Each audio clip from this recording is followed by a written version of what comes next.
Where's Sotek? Where's he gone? Hello, everyone, and welcome to an episode of Lorebeards that is starting without Sotek. He is arriving a little bit late today. If somebody out there in the comments could give a quick, yes, I can hear you, Andy, that would be great. If someone over on Twitch could do that and someone over on YouTube, that would be amazing. Don't want to be sitting there as an empty mouthpiece saying nothing more than being a wobbling head. Right, so, hey, I'm all alone. This is great. I have control of Sotek's channel. I should do something while I'm here. All good on Twitch. Thanks very much for the confirmation, Hawk, as he drops in there. Hawk there, where we go. And hey, Andy, I presume you can hear me over there, Jake. Excellent. Everyone says it's coming in through nice and fine. So, Sotek's a little bit late, so we're not going to dive into our preamble regarding Astrogoth quite yet, but it does give me a little opportunity to say there are going to be some changes coming relatively soon to Lorebeards. I'm not going to say what they are. I'm just going to use this brief moment before Sotek's here. He can say, "Shut up, Andy! Don't talk about it! It's not sorted yet!" But there are going to be some fun changes coming relatively soon to a Lorebeards near you.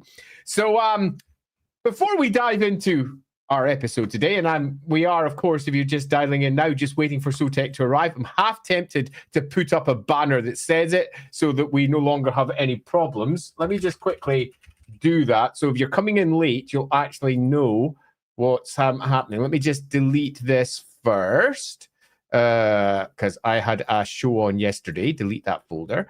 And I'm going to add a new one so that I can tell you all that we are just waiting on Sotek. We're just waiting for Sotek to arrive. Enjoy Andy warbling while we wait. Scroll across my ad screen, and that should hopefully pop up on screen now. Ha-ha! Oh, no, I spelt my own name wrong with an extra capital. I think that pretty much says everything about me. Let me just pop that bit in there. Andy, save, and pop it back up again. Right, so while we're doing that, let's dive into our super chats before we get going. And if I think any of them deserve Sotek's special attention, I will bring them up the second he arrives. So let's start off with Darius. I will forever think Dwarfs are Wario and Waluigi. I mean... fair. When I go into my intro, I will be discussing a little bit about the aesthetic, the artistic choices that were made, I think largely by Mark Gibbons, actually, for the original Chaos Dwarves that we got for 4th edition Warhammer. They looked a little bit different, Chaos Dwarves, that is, before 4th edition, but I'll cover that in my intro as well, just so that we get it in. Darius! Thanks very much. I want actual stories of Gork Mork breaking into other realms like DC Doomsday when he went Apocalypse and pummeled Darkseid, broke out of the Phantom Zone by punching it and destroying actual hell. You know, if you're wanting those sort of stories, you're far better diving into Age of Sigmar. Age of Sigmar tends to almost anthropomorphize their gods much more, because most of them actually came from actual Warhammer characters, but they're given much more character and they do far more things. And they're to a degree, less mythic because of that. They're less, this may be the case, this might be the case. They're much more of a, yeah, this happened. And then, you know, Nagash turned up and went, "Hi, I'm Nagash. I'm going to do this today." So, yeah, I would probably suggest Age of Sigmar if you're looking for inspiration for those sort of tales. Moving down to Charles C.K. According to the wikis, Astrogoth's suit was only finished 10 years ago. Yep. If this is true, despite being ancient, his current existence is very modern. You're absolutely correct, Charles C.K. We will be discussing that as we get into the stream. We are, of course, just waiting for Sotek to arrive, as it says, scrolling across the bottom of my screen right now. The second he does, we will dive into my introduction. Moving on from that, also happy birthday to me. Oh, happy birthday, Charles C.K. You may miss the stream. That's completely understandable. It will be available on the VOD afterwards. I hope you enjoy. I did just hear. Good morning. Hey, he has arrived. Hello there. How you doing? Oh, I'm alive. Yeah, that's all I need. You to be alive and answer. Just go through some of the super chats before I dive into the intro. So I'll just carry on as you catch up at your end. Okay. That sounds great. So Gary Gerianson says, what if Hashut originated from Age of Sigmar time travel? So this might sound stupid to some of you out there, but this is a legitimately possible thing because the Aether, as in the warp or the immaterium, whatever you want to call it, doesn't have time in the same way that we do in the material realm, the mortal realms. So the mortal realms has time that goes from A to B to C to D in one big long linear line. But in the Aether, it doesn't.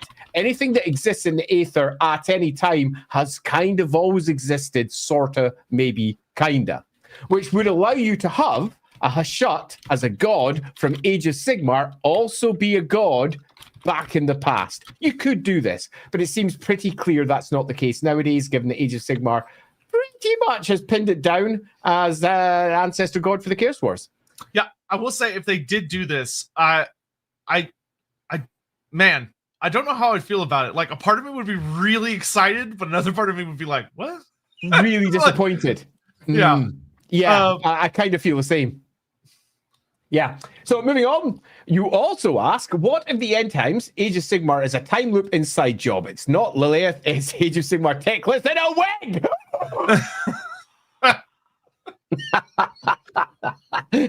I mean, Gary, I love that.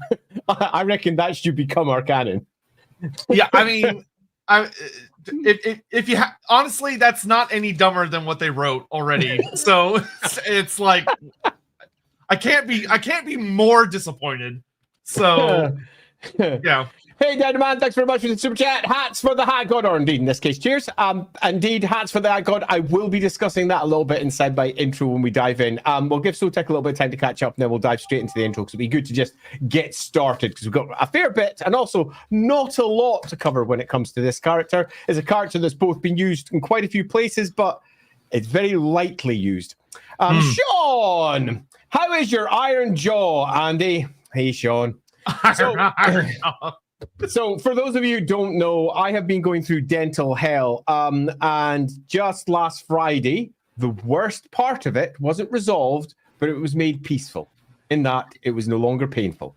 They attempted to fix it on the Wednesday and it didn't quite work. One of the joys of being diabetic is I'm prone to infections, which causes all manner of issues. It's not the dentist's fault. It's pretty much my fault for just being the way I am genetically.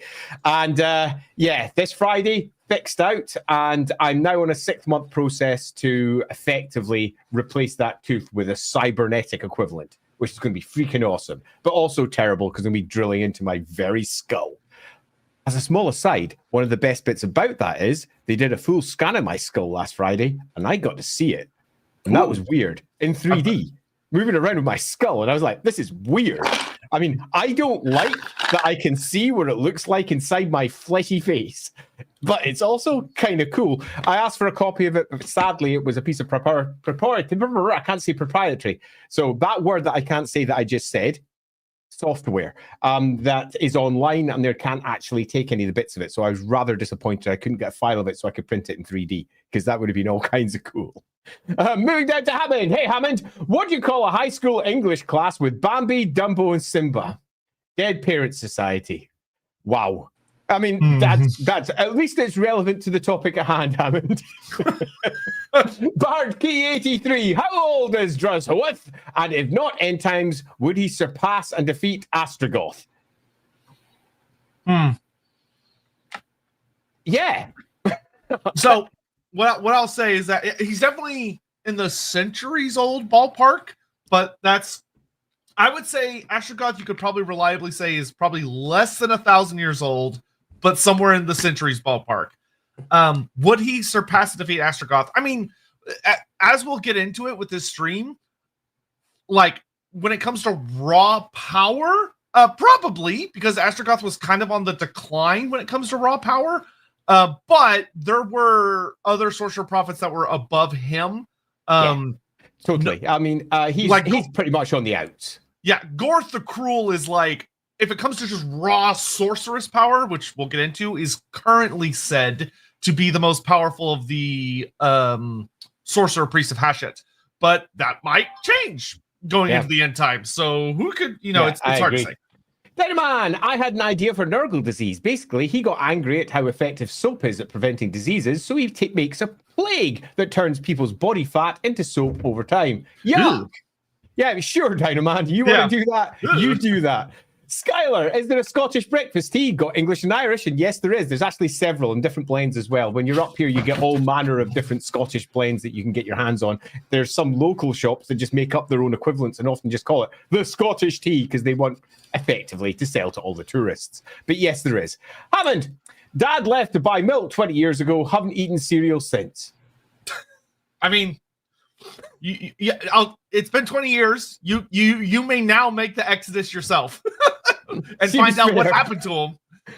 And how do we get rid of this crap news thing? I like that. There we go. There we go. Yeah, so you're here now. We don't need that. I was blind to it. I'm all caught up now. I'm good. You're all caught up. Let's do two more, and then let's do the intro and dive in, and we'll get all the super chats afterwards. So Vaultboy 1300, unrelated. Hope one day we can get a Druchii Lorebeards. It's been a long. Has it been that long since our last one? Is the Malekith stream? I mean, it doesn't feel like it's been that long. The problem with Dark Elves is like Wood Elves and High Elves, they all kind of get conflated into the elf thing. Yeah. And elf streams or elf gods kind of feel like Dark Elf streams sometimes too. So, because I mean, we had the Kane stream where we talked a lot about Dark Elves. That was a while ago, though. But even that was a while ago. So, yeah, I guess they're up on the chopping block pretty soon. Yeah. Let's add that to the potential list. Right, one more, and we can move on. Where was I? I was there. Biofoot, late master of Fishmen. I had my stomach rebelled against me last night, and it was a long evening. But so getting what little sleep I could, I woke up and it was like, oh. But it's okay. I'm here now. Okay, so last comment we were at to make sure we don't lose our place was Biofoot's late master of Fishmen, easy to find. Easy. Right, so that being the case, let's dive into our intro so that we have no more further delays. Are we sitting comfortably? Because I'm going to do something that I never do for intros, honest. I'm going to go back in time. Yes, this time I'm actually going to go back in time a bit further than is necessary because I feel that introducing the concept of the Chaos Dwarves at least lightly is worthwhile before we start discussing what is now the greatest, most awesomest of the Chaos Dwarves that does exist, kinda. So let's do that. Way back in the late 80s, the Chaos Dwarves weren't a faction. They weren't this great thing that dominated all of the land to the eastern side of the World's Edge Mountains. They were just dwarves that had fallen to chaos. Pretty simple. And chaos was this all-pervasive threat that all species fell to at some point in the Warhammer world. And all of them did at this point in Warhammer. We're talking early Warhammer 3rd edition. It got consolidated a little as they slowly but surely released little army cards for the new miniatures that were Chaos Dwarfs. I remember rather fondly an article by Nigel Stillman and Mike Brunton, the late, great Mike Brunton. He's the freaking best. I'm very sad when he died. He and I were, we were speaking every single week because he was just the best. But an article by them, from them discussing their new Chaos Dwarf miniatures. And the Chaos Dwarfs at this time looked, strangely enough, like dwarves, but mutated and often really rather evil. Their helmets always having slitted eyes at funny angles to effectively go, look how angry and evil we are. But they were not the big-hatted creatures that we would come to know and love in later editions. These were small, spiky chaos dwarfs. And they were given, over the course of several articles and a few miniature releases, their own little shtick. And their shtick was they had war machines. And their war machines were a bit silly. War centaurs became a thing when Warhammer armies came out. And slowly but surely, the Chaos Dwarves expanded out, not as an army, but as this little thing that sort of exists on the periphery of chaos. Dwarfs who have fallen, those who have mutated, and they've sort of got this smithing lifestyle alongside the chaos forces. But not a lot was written about them. This was to change in Warhammer 4th edition, and it was going to change big time. Now, we've discussed the 4th edition of Warhammer Fantasy Battle multiple times because it is almost the foundation point of modern Warhammer. It's when all of the things that we know and love today about Warhammer were consolidated. Before 4th edition, Warhammer was this big, very creative mass of different ideas. And Warhammer Fantasy Battle 4th edition consolidated it into the Warhammer world we know and love today. The Chaos Dwarves were part of this thrust, but they didn't happen in the normal route. What happened with most of the forces in the 4th edition of Warhammer Battle was they got an army list, a whole bunch of new background was written into this army list, and a whole bunch of new models were released, and they moved to the next army list, and they did the same. And as they moved from army list to army list, a different part of the Warhammer world had extra detail added to it. This didn't happen for the Chaos Dwarves. Instead, the Chaos Dwarves were released by White Dwarf. Rick Priestley wrote a bunch of articles about his reimagining of the Chaos Dwarves.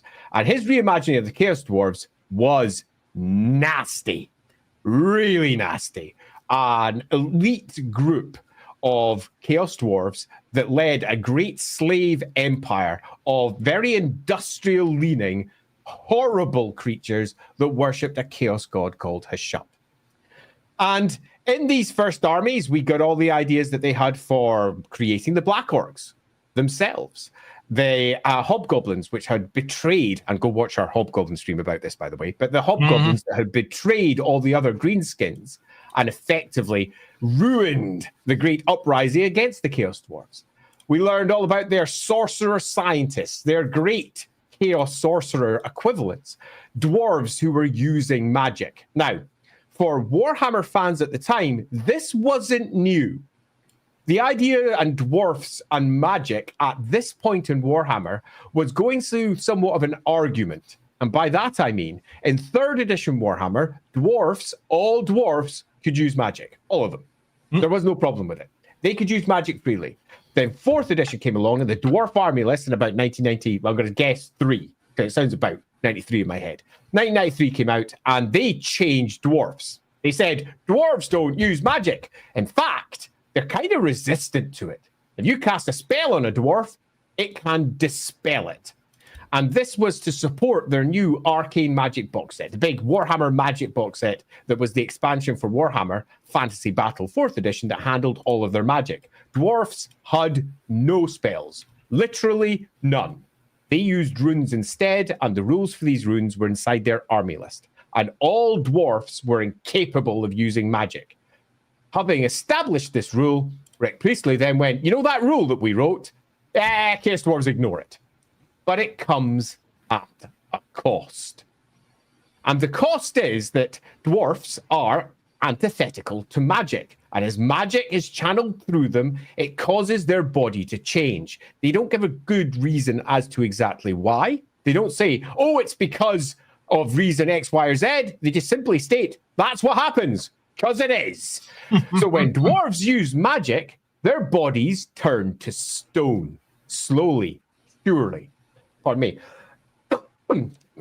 Literally, as I coughed, a moth just flew by and it looked like I coughed that moth out. That was actually hilarious. I had a moth in my throat. Anyway, let's move on quickly. So dwarves turn to stone when they use magic, which then immediately, at the release of this piece of interesting knowledge in the course of the White Dwarfs, which were released in the middle of the, we're talking like 1993-ish, around about there. White Dwarfs around about 160-ish area. Again, we're running from memory here. I should look these things up before we stream, but it's the 160th area. And they immediately made people go, well, where's my dwarf wizards? I want them back. I want my dwarf wizards that turn to stone. And Games Workshop answer to that was, yes, little tweeting insects in the background. There was no answer to that. They never touched it again. And indeed, from this point onwards, whenever someone says dwarves and magic, they say that it can't be done, except for the Chaos Dwarves. So they establish that dwarves can do it. And the general in-game justification is that Hashut has somehow unlocked it. Hashut possibly doing something to their great sorcerer prophets that allow them to do magic. That's at least one justification. I have heard others. I've even seen writers attempt to write it out, suggesting that once all dwarves came from stone, and when you channel magic through them, they return to the stuff that they were once made of. I mean, it's poetic and mythic, but it sounds like nonsense to me, given all the stories that we already know about the dwarfs. Although there is a really nice story about perhaps the ancestor gods themselves being birthed out of stone by the old ones. That's a really nice mythic story, and I think there's definitely something to come from that. So dwarves turn to stone when they use magic. And that is almost the perfect introduction for what they're going to do with their great Chaos Dwarf sorcerer. Because they decide to effectively give us a representation of this in terms of what happens when you turn to stone. How do we do it? And Astrogoth is the answer. I remember when I first read this. So we're now talking a good bit after the White Dwarf articles. This is now after the army list is getting consolidated. We're in 1994 now, at the beginning of 1994, and the miniature was released near the beginning of 1994, Astragoth Ironhand. And I remember reading the article, and the article was really cool, because the article explains that Chaos Dwarves channeling magic turns the body to stone. Great, this is cool and new. And it starts at the feet and works its way up. So they start getting heavy feet. They still live through it, though, because of the way magic works. Their bodies still work, but they freeze up and they turn to stone. And it goes up through their legs, up to their knees, up into their thighs, then past all the joyful parts into their body. Marvelous. This is awful. Not only is it awful, but it's the fate of all Chaos Dwarf sorcerers, because slowly but surely, the more magic they use, the more sorcery they employ, the more they turn to stone, until eventually they're basically a head from Futurama on a stone body. And they're barking out orders, still capable of using magic, because they can still channel, they can still speak, because somehow their lungs still work, but let's not think about it too hard. They can still speak, and they get carted around the capital in some sort of, I don't know, Chaos Sorcerer buggy. Loved it. Now, the most powerful sorcerer of the last 1,000 years is Astrogoth, and we get a lovely little description of him. He's turning to stone, big time. And he has been at the peak of his power for centuries. Now, there isn't a formal, it's so described here, let's say, tier system for the Chaos Dwarf sorcerers, the great leaders of the Chaos Dwarf society. Instead, it's based off of respect and age. Surprising, given just how much tyranny is at the core of who they are. But what you can take, respect and age, wins over and gives you a big voice. And how much property you control, because it's very much a capitalist ideal that's going on with the good old Chaos Dwarfs. How much they control and how old they are, and he's the oldest, most respected, and most powerful. In fact, he is the prophet of Hashut, his literal mouthpiece. Great, but he's been going for a long time and is now turning to stone. And I'm like, cool, and then it gets cooler, because it then describes him having had issues with his body. He's been slowly but surely replacing parts of his stone body with what amounts to cybernetics. Huge demon smith pieces of awesome. Gigantic hammers. His hands no longer work. They've turned to stone. So he's just dumped them and replaced them with machinery. He can't walk anymore. And it's become such an issue that in the last 10 years of his life, he's built himself a great demon engine that he rides in. Fucking cool. And I remember reading it going, this is amazing. And then I saw the miniature. And I do have to make small apologies here, because the miniature, I hated it. And I wasn't alone. The idea was there. He was strapped into a machine which had a pair of dorky little goofy legs and a pair of hammers sort of sticking out to either side. And it looked silly. And Chaos Dwarves were already an unpopular army because they had a goofy aspect, sure, but they were just not the most balanced, well-dressed army in general. They had some pretty cool models. The Lamassu and the Great Taurus, pretty freaking cool back in the day. And they had the bull centers were amazing on a charge, but they weren't necessarily the best army, and they were expensive, almost all lead. It built up bad. They were eventually some plastic chaos dwarves, but they were really not the prettiest. Cut a long story short, it didn't help. And indeed, it was pretty much the only special character we ever got, because it barely sold. For all he was a great character on the battlefield, he was genuinely terrifying. There's also another lovely little description that was dropped at this point, where the run-up to Zharr-Naggrund, the great capital of the Chaos Dwarves, is described as being proliferated with great statues of previous Chaos Sorcerers that have been placed out, glowering down at any who dare come. And they are not statues in just the simplest form. They are the previous Chaos Sorcerers that used to rule Zharr-Naggrund, still looking over the slave trains coming into the capital. And they number in thousands. And that's cool. Really cool. The idea of all of these statues, and what makes it horrific is they're almost certainly all still alive inside these statues. And that, for me, was a great story of what you could do for the end times too, when Hashut calls back all of his ancient sorcerers and all the statues wake up. That would have been cool. But no, as we know, end times didn't do any of that.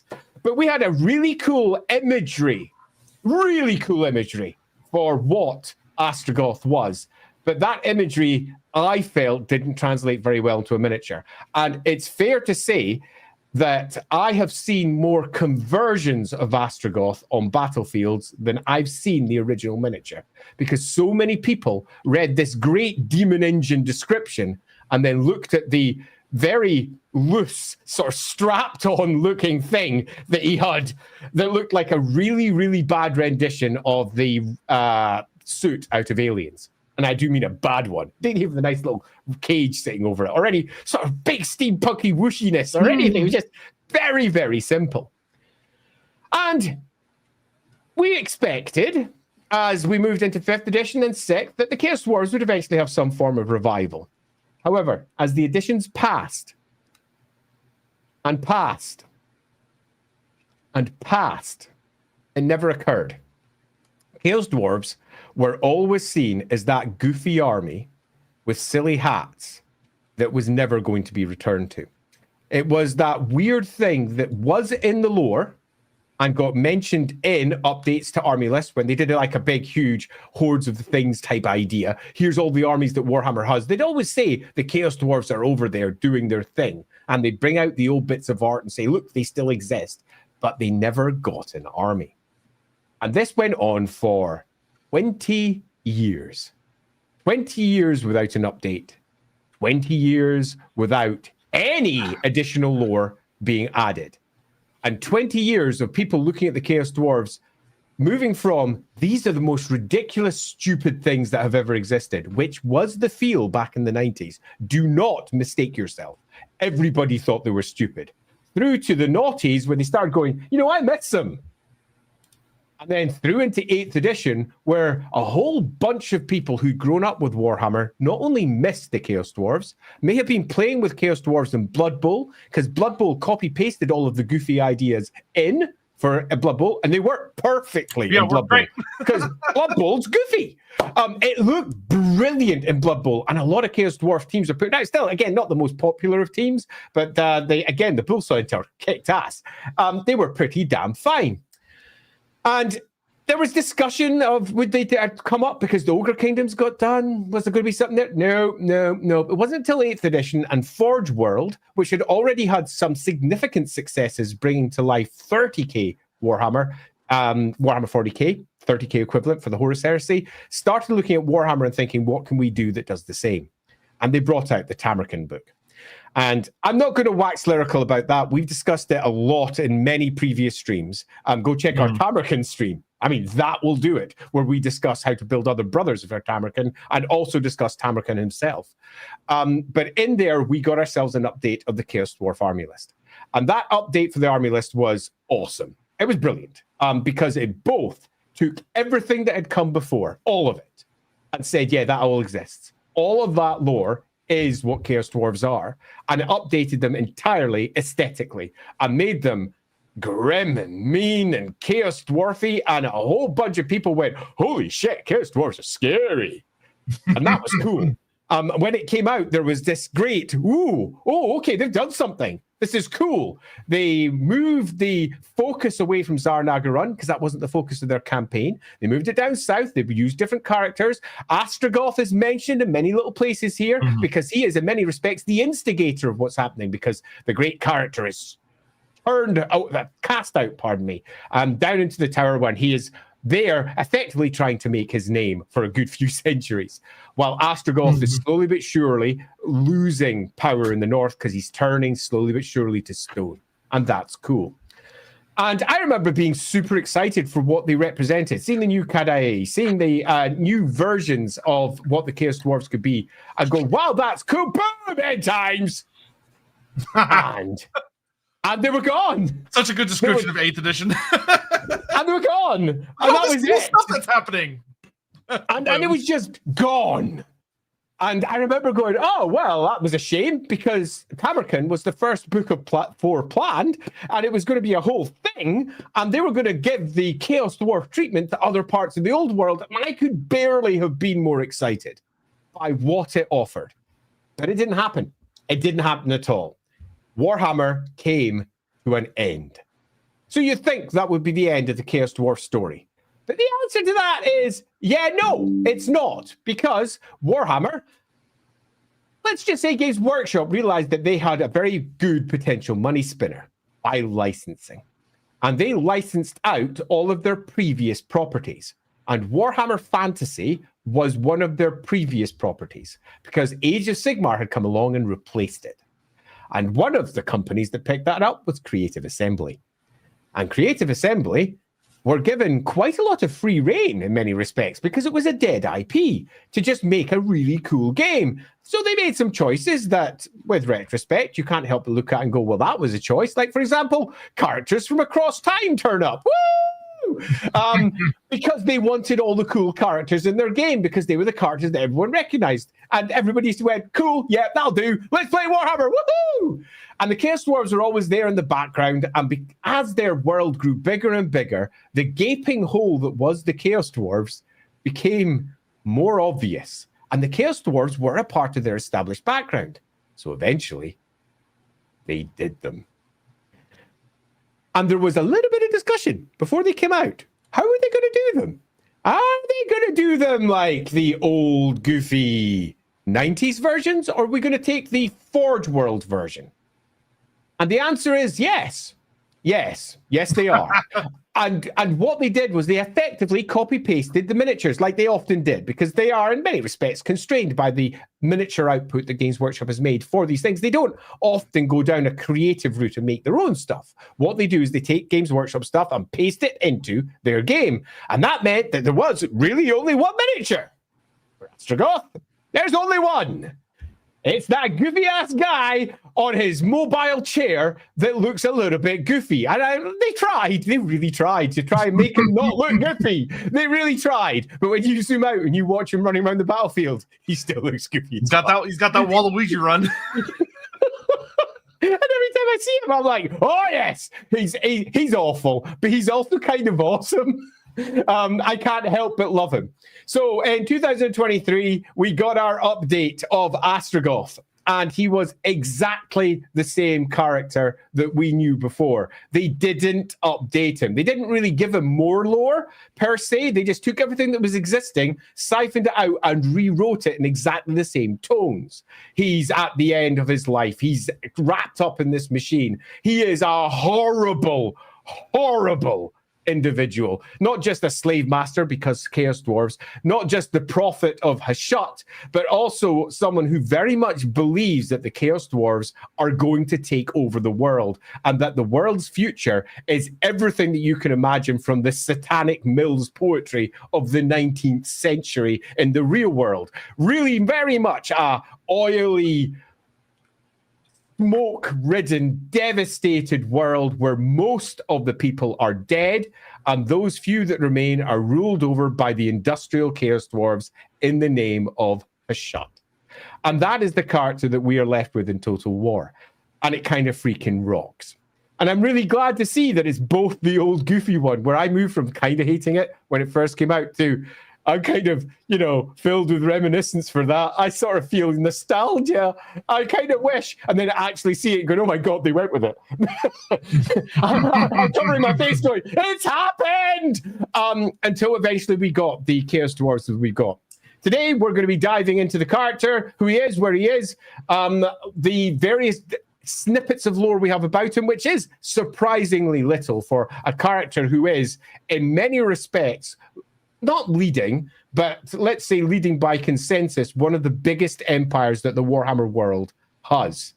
It's a huge area of space that they effectively control, but nevertheless, not a great deal has been written about him. But what has been written about him is fascinating. We're probably also diving into what it is to be a Chaos Dwarf sorcerer. What are these sorcerer scientists, and what does he represent among this group? Who exactly is he in that shape? And is it true, as the previous super chat suggested, that he is now losing his power and others are rising to replace him? And does it even matter, given that we're about to hit the end times? So that's my intro done. Poor Astrogoth. He was only a couple of years from retirement. He was so close. Just to be a big glowering statue looking down at all the youths and how they're doing it wrong. And what happens? Oh, he blows up like everybody else. Poor Astrogoth. Okay, we're gonna get our way through the remainder of the super chats, and then we're gonna delve into a good number of topics when it comes to him. I will say something I've noticed that makes me kind of laugh is this community seems to have a pretty strong Chaos Dwarf bias. I feel like every time they've come up on a poll, they end up winning somehow, which is genuinely surprising to me. But hey, you do you, fam. You do you. I'm just pleased that they exist again. I mean, this is, in many respects, just discussing or rediscussing what we said in the intro. But they were dead. And when I say dead, they were almost this property that no one wanted to touch because they were, they'll never sell. This is not a thing you do. And when they were repitched by Tamarkan, it really landed in a way that I didn't expect. It was really cool. I was rather amused that a lot of Tamarkan's developments were just completely eradicated on the Total War side, which is a bit of a shame because a lot of them were super cool. Yeah, it's Chaos Dwarfs do have quite the interesting history. I mean, I really do feel that they were kind of one of the ultimate moments for Total War, besides like the Vampire Coast and then Grand Cathay, where it was like these factions that a lot of people thought would just never happen. It was just never going to happen. They were too far gone. They were too far removed.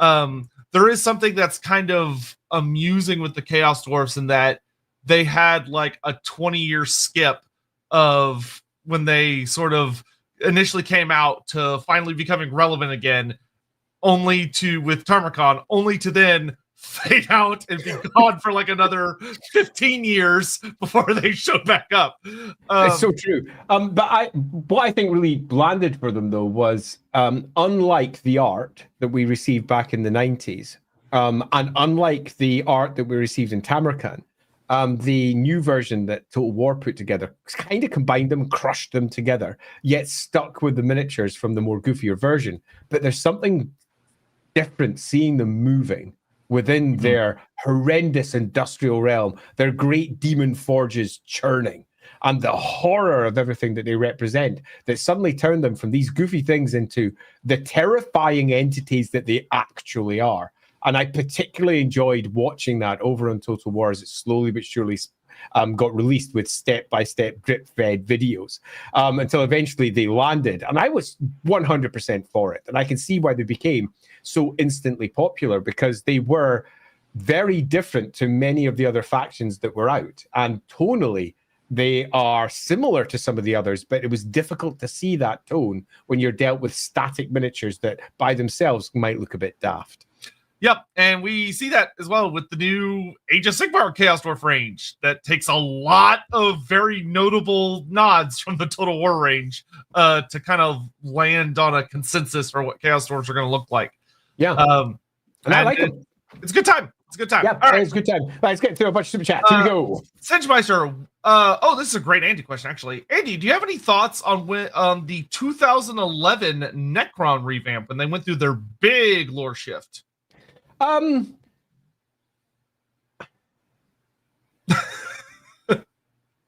Yeah, I do. This isn't the stream for it. It was a classic Games Workshop revamp. Some people hated it, some people loved it. This is an example of what people should be ready for when we start diving into the old world. Because the old world game is going to start doing this in a variety of ways that many folks are not going to like, and it's going to come. That's all I'm going to say for this stream.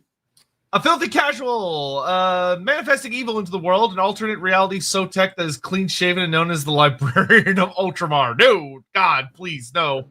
No, it's horrible. I just like to see him clean-shaven. It'd be funny. I look like an idiot without my beard. Oh, me too. It's not a good feel. Necromancer Kobold, if Astrogoth is the oldest of the Sorcerer Prophets, would you make him one of the ones who struck the first deal with Hashut? No, it quite clearly states that he's the most powerful in the last 1,000 years. So it's not that he's the oldest, as in the oldest that has ever been. It's that he's the oldest current Sorcerer Prophet. I wouldn't do that at all. Yeah, I would say it would be exceedingly unlikely, in my opinion, for him to be. I would probably put like the limit around like 1,500. I'd probably make him a lot younger. Given that he's been repeatedly, like in a couple of sources, he is the prophet, the last 1,000 years, the most powerful in the last 1,000 years, and his machinery, new bionic versions, only in the last 10 years. They do say when he was in his prime, he was the most powerful in the last. But he was in his prime not more than about 100 years ago. He's been declining over the last 100 years, so I would happily make him not more than around about 800. He doesn't need to be any older. There's a desire by many writers to make everything bigger and more. We're sometimes constraining it and saying, no, you don't need to do that. 800 is ancient for a dwarf, particularly a sorcerer who has got a time limit capped on him. He's effectively a living ancestor already. So I don't think he needs to be that much older. In fact, in some regards, because you want to stress the differences, the difficulties that magic forces upon dwarves, the older you make them, the less impactful you make that stone curse that they carry. You kind of don't want him to be that old. If you make him that old, then the stone curse kind of doesn't matter, because most dwarves don't live past 300 anyway. Yeah, I will note though, I would very much agree with Andy that there's just no way that he was around for the like Uzkalak incident and all that other stuff. It's so long ago. I mean, that's really long time ago. Hammond, a man from Glasgow, goes to the dentist and settles down in the chair. Comfy? Ask the dentist. Govin. You've missed a couple of Dynaman comments. It's Govin. I'll bring them up after. I see them. They're just down a little further. Okay. I don't know why it's in a different order, but yeah, sure. All right. Who knows? Bro, gotta love Astrogoth and Cortina Punk and Koros. I don't know what these are. Corsa Rocker, an Astrogoth, a punk, a rocker. Okay. Cortina, Corsa, car. Oh. Yeah. I got it. Nice one, Ro. Yeah. Okay. I'm glad somebody did. Anyway, the question of time in the ether. How can we even say that someone became a demon prince if they must have always been one? Yeah, that's a great question. And we've discussed it in several of our previous streams. And Warhammer deals with it in different ways in different books. But loosely speaking, what we can say for certain is that the Immaterium, the Warp, the Aether, the Realm of the Gods, the Realm of Chaos, whatever you want to call it, doesn't use time in the same way. And that means that all manner of craziness not only does occur, frequently occurs, and time, as we understand its linear nature in the mortal realms, does not play a part of how the Aether works. Yeah, what I would add to is that this can be kind of one of those moments where, as a reader, especially like if you're more analytical or you're like really big into certain forms of world building, all these kinds of things, when you look at things involving the Aether, you go, well, I want it to make sense. Like, I want to understand how it works. But the whole point is kind of that it's not supposed to make sense. It's supposed to be this unfathomable bizarre otherworld like mind break shit. So if you can figure out how it works, then to be frank, the author hasn't been doing a very good job. Yeah, I'll give you one clean example of how it could work, because I do think this is worth spending a little bit of time on, because it also influences the shot particularly. And that's that time is a part of the aether. It is, but the time in the great stream of events as we understand it isn't. They understand time differently. And entities that have existed in the past and being killed in the past can somehow appear in the future. And similarly, entities that were created in what would be the future or the present can also appear sometimes in the past. It's weird and it's strange, but it does mean that some entities are created after they're first influencing the world. That is something that's happened in Warhammer a few times. Now, if you want to use that as a story for why your Warhammer world goes boom, you can. Tzeentch is often described, for example, as being an amorphous entity that no one truly understands. Well, just have it as the entire point of Tzeentch is. It's looking to create the Warhammer world because that's its birth. That's when it birthed. When it goes boom, the end times is Tzeentch's birth. That's the equivalent of the birth of Slaanesh over in 40k. You can make that story. It's an amorphous, weird thing at all times because it's yet to calcify into a single entity. And then it becomes the single entity at the end of the Warhammer world. Boom. The Warhammer world going boom is now a consequential event for Tzeentch. It makes the fate of Tzeentch make much more sense. That would be one retelling that would match the background, and you'd be fine. Loosely, when it comes to demonic things, always consider time to be something you can play around with rather than something you have to follow. That's a good way to put it. Donovan, off topic. I had an idea for. Oh wait, we've done that one. I love when mine's always in a different order. Donovan, so what are your thoughts on Hashut basically being confirmed as one of the dwarf ancestor gods by the Fire Slayer and the new Chaos Dwarf stuff? Great. Yes. I look forward to reading the specifics. But I'm really excited because that lines up well with what me and Andy were hoping Hashut would be. Yeah, so that's we should really be credited. GW crediting, yes, absolutely. No, they don't even credit their own writers. I know. Andy, going back in time, great Scott! Necromancer Cobalt, I feel slave is a strong word. I think indentured long-term unpaid interns is a better description. Hopefully, obviously a joke. So, well, you would do for some, but not the Chaos Dwarves. They're quite happy using language exactly how they like it. Yeah, well, so this became a really big meme because of Total War. Because for those that were unaware, when the Chaos Dwarfs were coming out, there was a big kind of joke that for the way the game works, they couldn't just reuse the term slave for Chaos Dwarf slaves because they already had a slave system for Dark Elves. And they didn't want the systems to work the same within the coding of the game. So because of that, they had to refer to the Chaos Dwarf slaves with a different term so that the systems could coexist. So CA decided to call them laborers, which implies a lot of very funny different things, which led to a whole bunch of memes.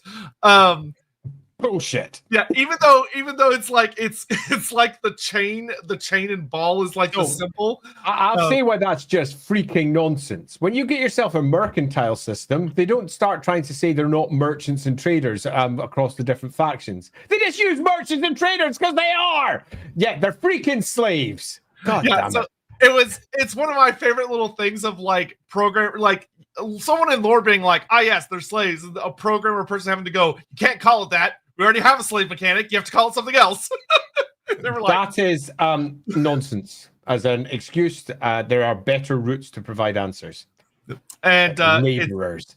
It's very funny. It's almost apologetic. It's almost like, slavery's fine. We can just call them laborers. It's just bad.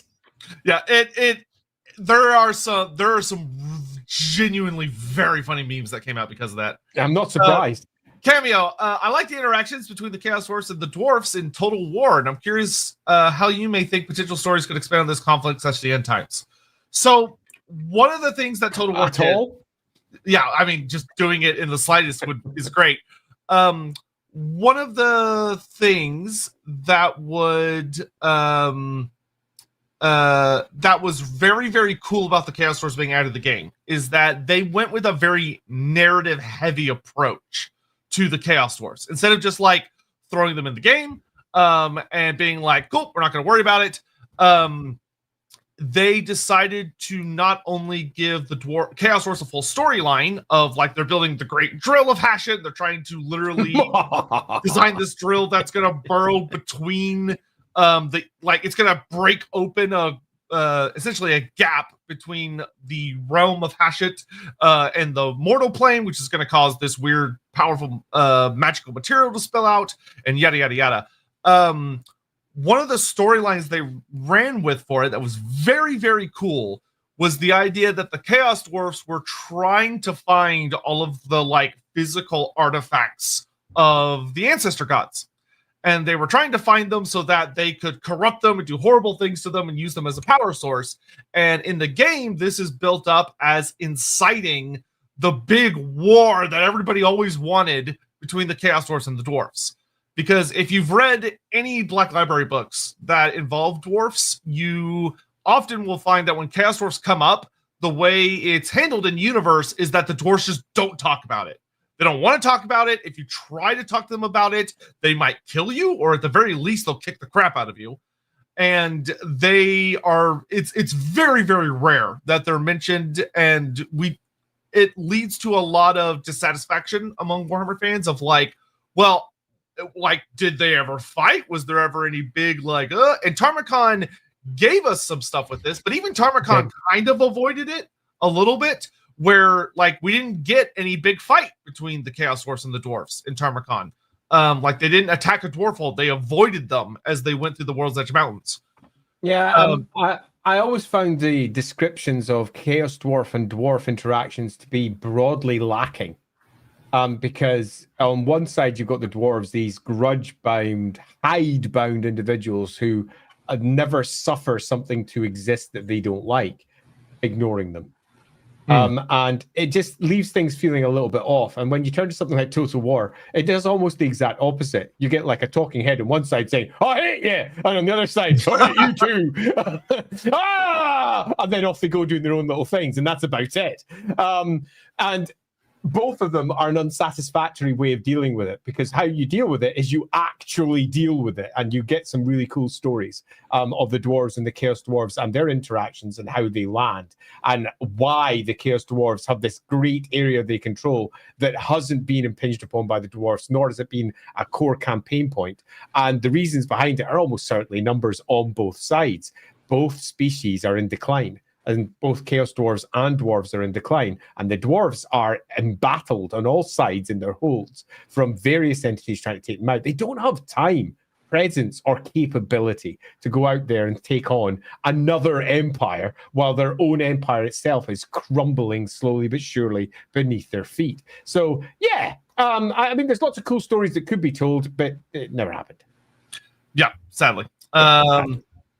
Pavel, I agree. Thralls would have been a great, a better term to go with than labor. It's a touch Norse in terms of how they handled their slaves, and it feels very northern as a word. I would have preferred them just to use the word that had been used previously: slaves. The slave mechanic can be given a different name. Call it iron, chains and steam or some nonsense. But yeah, in the end, they're slaves. Is it really true? I thought it was politically correct. No, it's not, because Dark Elves already have slaves in game. Like, slave is a term that appears all over the game. It has nothing to do with political correctness. I will say this, though, that things like this are often grabbed by a certain section of the audience, and they turn it into things that it isn't, because they've got their own agenda to push, and they'll often look for slights to be hurt by. Oh no, they've done that, they're clearly doing it for this reason. Nah, it's just not that. Go away.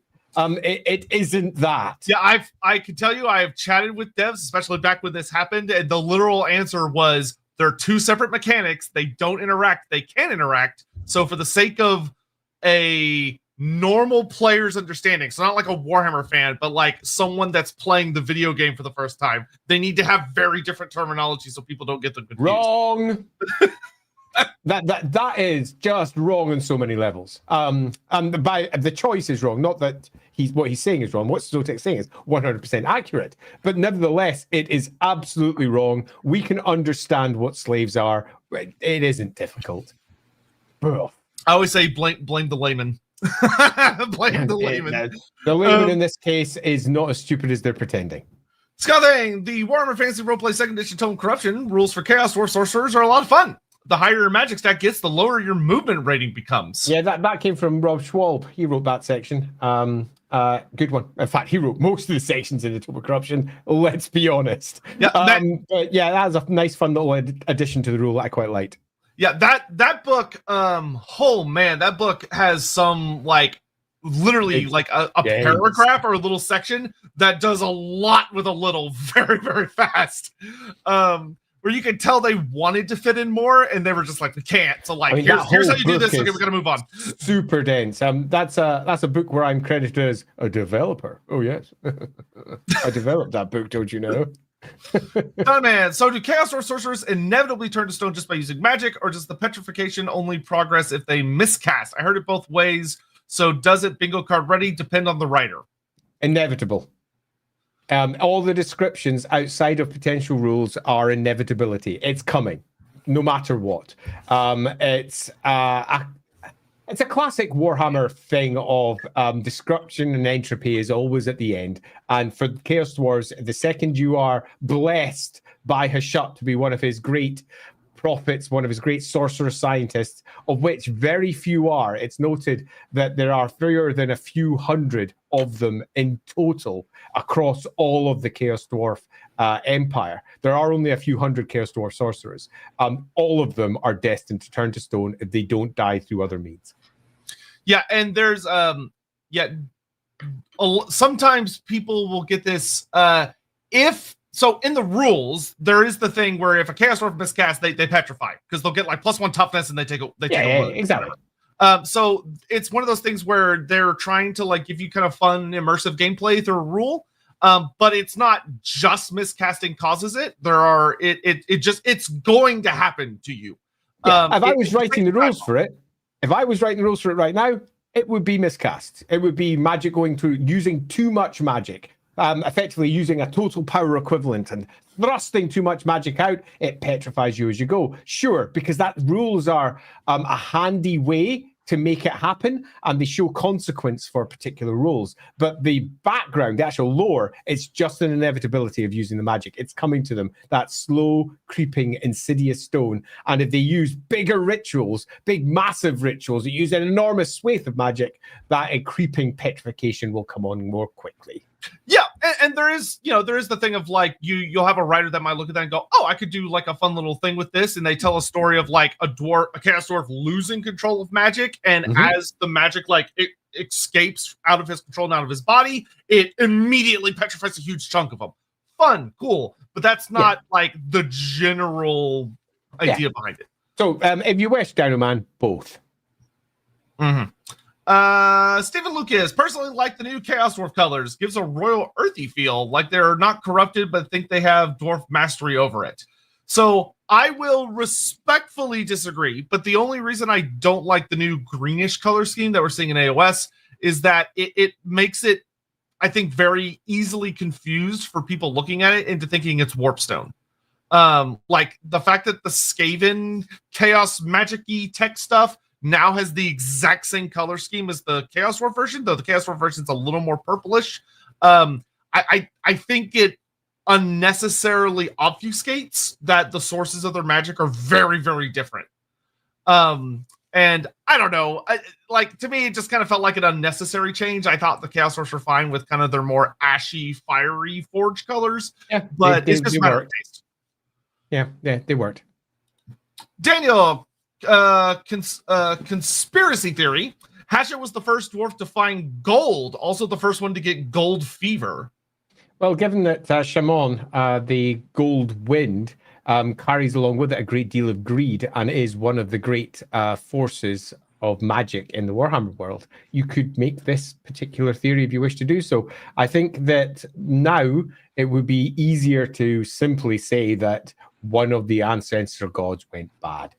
And as to why, there are many a different tale that we could have, and I quite like having different myths around it without any of them necessarily being certain. I could see this being a fun kind of like warning story among certain dwarves, like a parable that's taught about the dangers of falling to gold greed.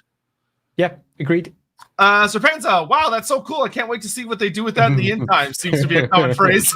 Sorry, Serpenza, you're right. Yeah, I mean, you see the same thing in many communities where like something will be really good. People are like, wow, I can't wait to see what they're going to do with this. And then the sequel comes out or like the next major step and people look at it and go, oh, I don't like this. Yeah, it just, it just happens. Yeah. Hendrik says, Andy, reminder to get in touch with T.S. Leuchart. Thanks for that one, Hendrik, because I haven't done it. T.S. Leuchart. Ricky Chapman. Astrogoth, that old soapstone. He nearly got us in a one-shot. The rocket shaft we escaped their city on was attacked by him. He tore the raft apart and half the people on it with a single spell. Spooky. I don't rocket raft. Okay. Sure, Ricky. That spawns more questions than answers, but sure. Oh, I love it. Daniel, is Astrogoth the one that struck the deal with Hatcher? Was he at least present? No. Nope. I would say almost, unless they did something absurd, the answer should be no, and definitely almost it has to be no. The writers for Games Workshop often have this perchance for taking a thing that exists and making it bigger. So some writer might come later and go, yes, it was Astrogoth, he did it, for reasons, but as it stands, absolutely not. It happened long before he was born. Yeah, to put it in perspective, this is kind of along the lines of being like, oh, well, to me, this kind of feels like, oh, Cetra's really important. Was Nagash alive when Cetra was around? Or like, oh, Sigmar's really cool. Was Magnus the Pious around when Sigmar was around? Like, it's not necessary. And the answer is just definitely no. Hopefully a writer won't do that, but no. Yes. Astrogoth in-game animations. We ball. I very much agree with Andy. I will never forget the build-up to the Chaos Wars coming out. And there was a whole lot of speculation with what they were going to do with Astrogoth. Because the model was stupid. It's a stupid model. Oh, it's so bad. And one of the most popular theories at the time, one that I was a big fan of, was the idea that, oh, like maybe he's going to be like a 40k dreadnought, where like he's mostly encased in this huge bulky thing. And then they're like, nope, here's the mini. And there was disappointment, but then we got to see the animations, and he's terrifying. Like he's genuinely terrifying. And you're like, well, he's goofy in a lot of ways, but he's like that Warhammer goofy where you go, oh, that guy looks silly. And then he's suddenly jumping like 30 feet in the air and crushing people's skulls and like breathing fire and smashing people with his hammer. And you're like, oh, okay, fair enough. I take it back. Like it looks goofy from a distance, but up close, it's kind of fucking spooky. So they did a good, the animations, I think, save it hard. Which is nice. Sean Schultz, what is your favorite unit of the Chaos Dwarf army? That's a hard one. I have a fondness for bull centaurs purely because I had the old 3rd edition bull centaurs, the Chaos Dwarf bull centaurs before they came the modern version, and they were just like they were more dwarfy. They were a bit shorter. And when the new ones came out, they were fucking kick-ass by comparison, and they were also the easiest motherfuckers to paint because they were pretty much all black. Spray, slight dry brush. Ooh, I'm almost finished. Woohoo! All I need to do is a little bit of detail in the dwarf, and I'm done. So I have quite a lot of fondness for the bull centaurs, even though later units like the Kadai or all the other goodies that came on the second Tamarkan list are lovely. I have deep fondness for the originals. Yeah, I think for me personally, the Kadai Destroyer was like that was awesome. Peak for me. It's such a fucking awesome thing. Especially because it had a surprising amount of customization in the tabletop, because it was the idea of like each sorcerer prophet would make their own version. And some of the artwork that was designed was really fucking cool. And Total War made a bitchin' version, which was based on the actual Forge World sculpt that never got released. But cool. It's hard for me not to love giant, big, stomping things. Ricky Chapman was also going through an Age of Sigmar book and laughed at the reveal of seat belts in dragon saddles. I mean, safety precautions should be no laughing matter, but they often are in fantasy settings. God forbid someone doesn't just want to be holding on with their thighs. Daniel Martin. I've covered that in roleplay more than once. What would Astrogoth consider his greatest failure and greatest success? Praise be to our Father in darkness. So I think this is a decent moment to pause the super chest for a little bit to talk about good old Astrogoth. I'm going to drop a quotation to start us off, actually, because Sure. I remember I've got it here somewhere. Because Thomas Prinnan wrote one for the article where he discussed all of the Chaos Dwarf army and how to use it. For those of you who don't know, he was one of Warhammer's designers, particularly through the 5th edition, and he made Wartime. You might also know him for making Trench Crusade over on the other side.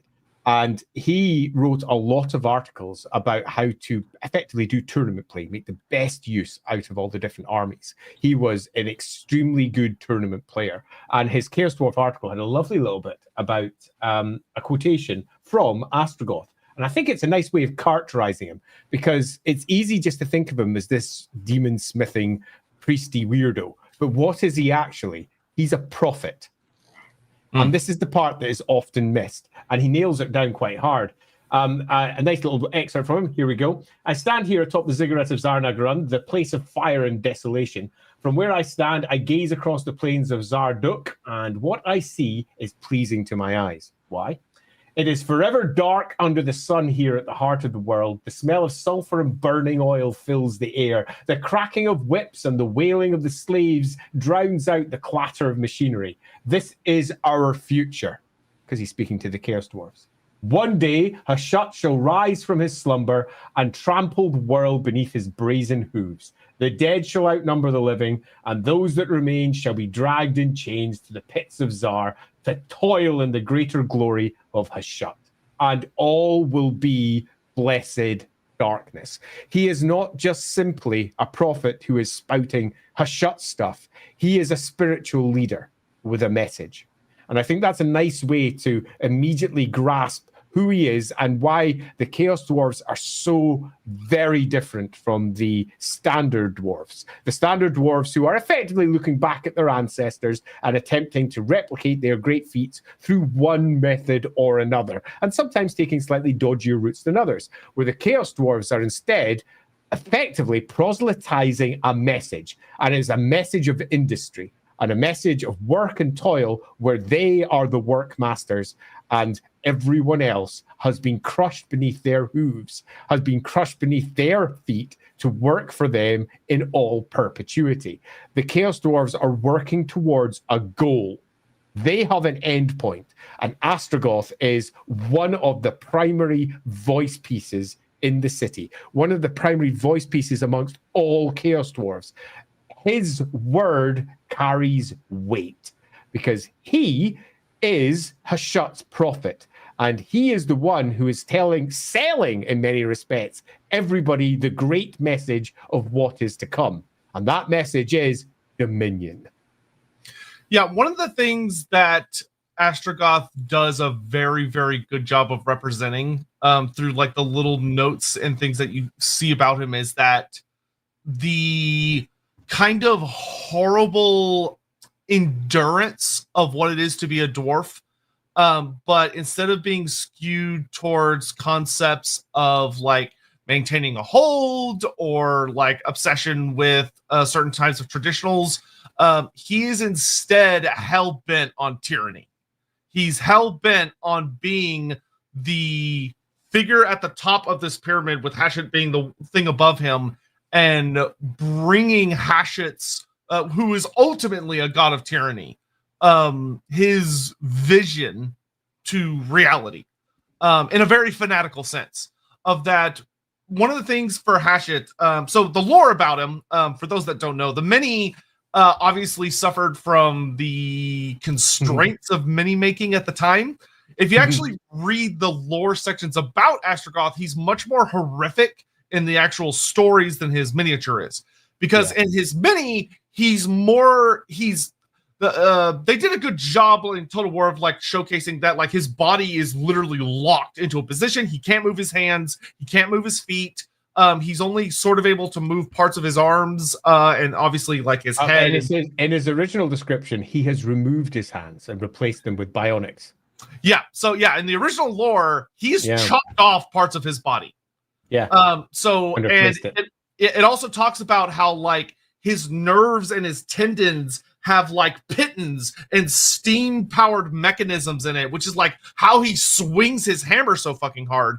But instead of it being like a mecha suit that he's sitting in, it's grafted into his body, which is horrific. Like he would be like, if he matched his lore, he would probably be absolutely fucking hideous to look at, because there would be no separation between dwarf and machine. And he is said to be more machine than dwarf, according to some. That he just has all these mechanical parts. You know, someone commented earlier, and I very much agree, that if you were designing him lore accurately, he probably would kind of almost sound like Darth Vader, where he has like machines forcing his lungs to breathe for him because they might have turned to stone a while back.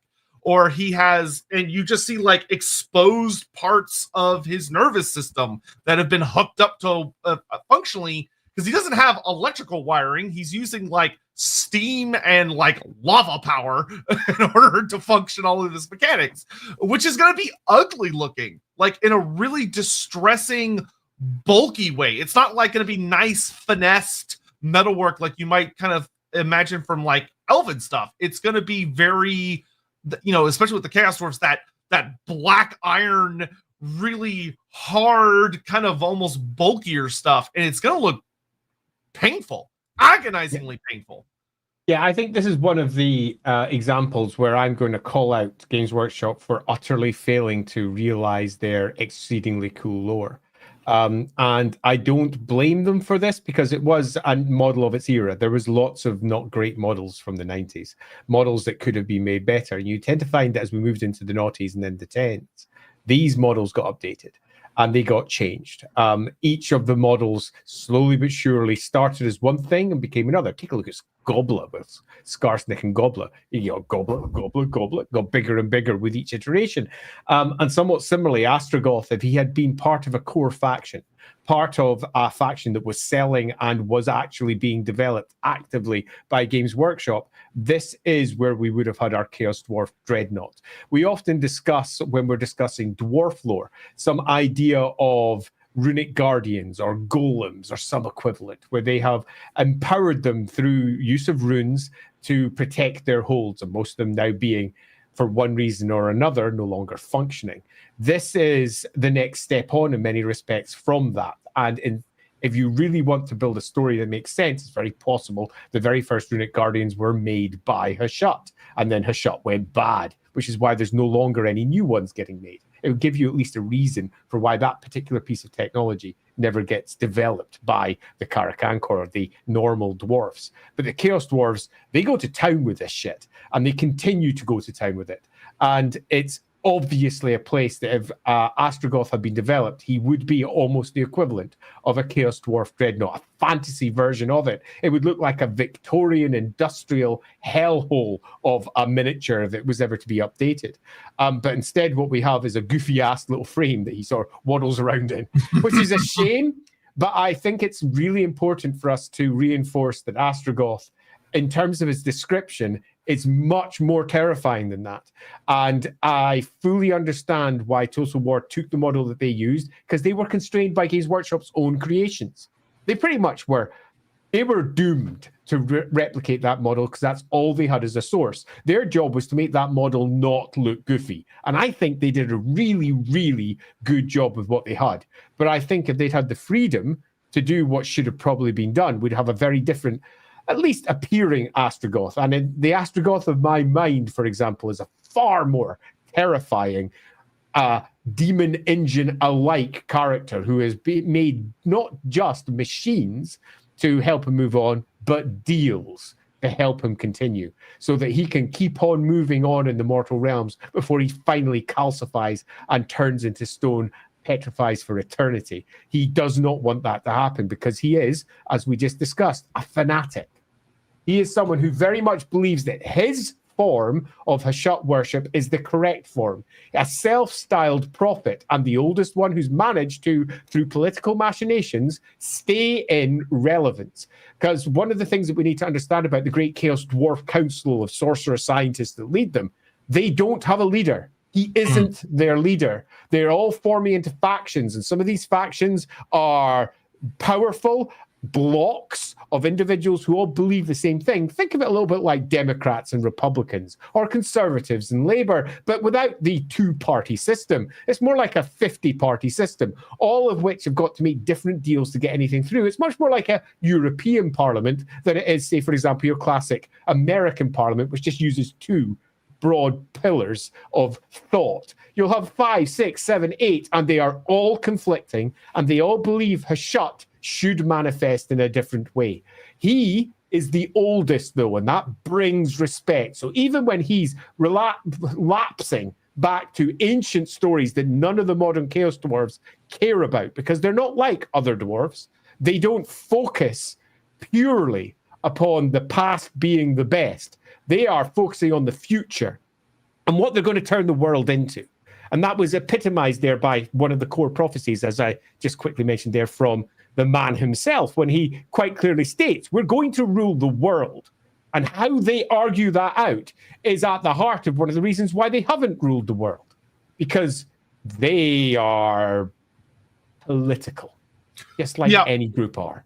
There's some very fun descriptions in the Tarmakon book about the political structure of Zharr-Naggrund, and very much that it's a very difficult, dangerous game of manipulation and resources, and depending on your station and what contracts you have, you own different parts of the city. If you go watch our Mingol-Zharr-Naggrund stream, we delve into a lot of specifics of it. But Astrogoth has held this position for a long fucking time too. And one of the things that, two things that I love about him tying into this, and I think tells a story, is that looking at him, there are two things that should immediately jump out in a culture that has, Chaos Dwarf sorcerers trying to kill one another. Like, they do look for ways to fuck with each other and kill one another so they can seize the one that's just fallen out of grace or died. They can seize his materials and seize his position.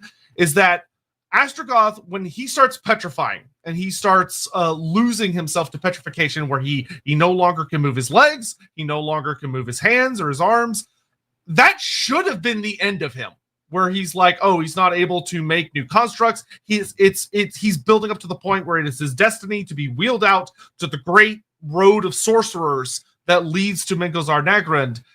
But he says, nah, fuck that. And one of the things that we have seen is that, as far as we know, no other sorcerer prophet has ever done what Astrogoth did, where they mechanized their body. And one of the things that I would posit for that is one of the hints and suggestions that's written about the sorcerer prophets is, like Andy said earlier, just because they petrify doesn't mean they're dead. Many of them along the road sorcerers are said to still be alive. There's a note in, I want to say it's the Tarmakon book, that the only thing that would kill them via petrification is if their heart petrifies for some reason. But if their brain petrifies or anything else, apparently that doesn't kill them. So to me, what I would imagine is the case, it's not written, but this is me speculating, is that they still feel things. They still feel pain and agony and stuff. And as Astrogoth is having his body butchered and grafted, not by himself, mind you, he's literally dictating to other demon smiths. He's no longer capable of doing it himself. He surrounds himself with slaves and loyal demon smiths who help him. I think there's one other thing that we definitely need to make clear here. Chaos Dwarfs aren't Skaven. And this is a classic mistake that many make. They're also not Dark Elves. Chaos Dwarfs are Dwarfs. And they don't do the same murderous outcomes that many other species do that are considered to be evil. They still murder, of course they do.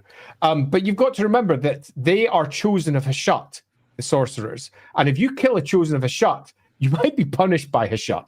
Further, they're dwarfs. They still view things in a different fashion to other species, which means that when they are effectively trying to take over, control, ruin other sorcerers, yes, when it's particularly, let's say, a grudge that's deep, it might end in bloodshed, but often it ends in exile. Often it ends in taking that other force and moving them out.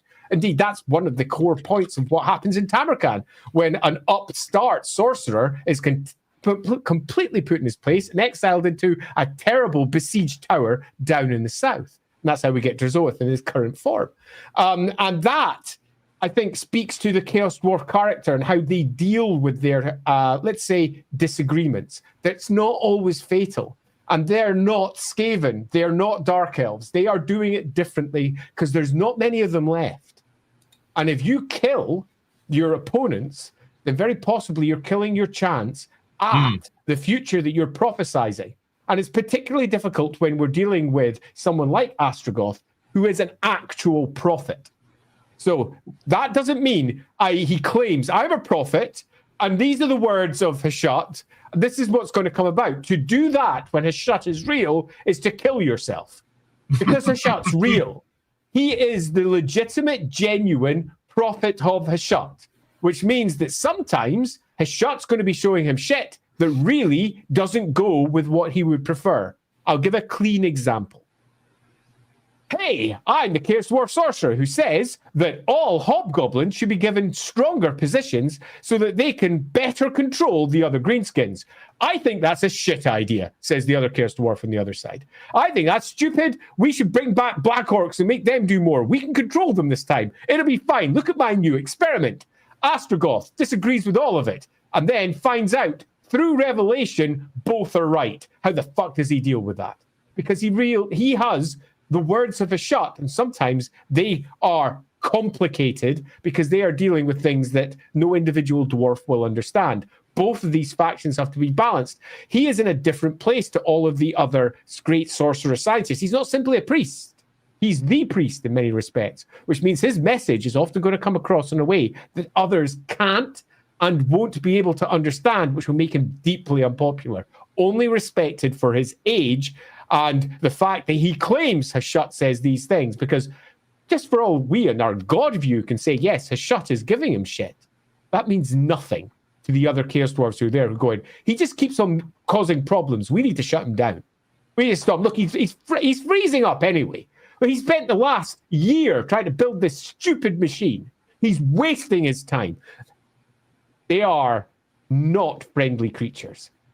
So all of this speaks to a deeply complicated place rather than something that for the war game will always be simple. And in the war game will always be, generally speaking, Astrogoth coming forward, let's go, let's do the thing, let's go to war, woo! And then they jump out and they all march, crunch, crunch, crunch, crunch, with the industry of war churning away in the background, a great piles of slaves moving around. Simple messages for simple games. But when we're dealing with, say, the roleplay side, it is an exceedingly complicated, intertwined mixture of ancient dwarf tradition, tyrannical, horrendous industrial ambition, prophecy, gods, demons, and adding all manner of issues on top of that, the fact that they are at heart also traders. They're constantly trading with chaos to the north, with ogres, sometimes enslaving them, sometimes trading them, depending on how it goes. But it's one gigantic mass of different views, and every single sorcerer believes in their heart of heart that they are chosen by Hashut and that their view is right. Because they are, if anything, self-styled individualists. They are very much the ones who are going to bring about the great future that has been prophesized. And that future is Chaos Dwarves are going to rule the world. That is what they expect to happen. And the reality is that they have been, if anything, stymied for centuries. At best, pushing on the periphery of their empire, moving into the seas, but never really expanding, always looking for the next big thing that's going to allow them to finally expand and basically blow up the world in the way that they want. And that static nature, which in many respects is a metaphor for the Chaos Sorcerers, a metaphor for them, as they're slowly but surely calcifying into nothing. Their entire industry is equally calcifying in a way that causes panic. All manner of different prophets are now rising up and saying, no, we have to go a different route. And that's what Astrogoth has to deal with. Yeah, which indicates that, you know, you're not just dealing with someone that has good sorceress power, someone that is a ingenious level smith and inventor, but someone that is a genius when it comes to navigating a very complex political landscape.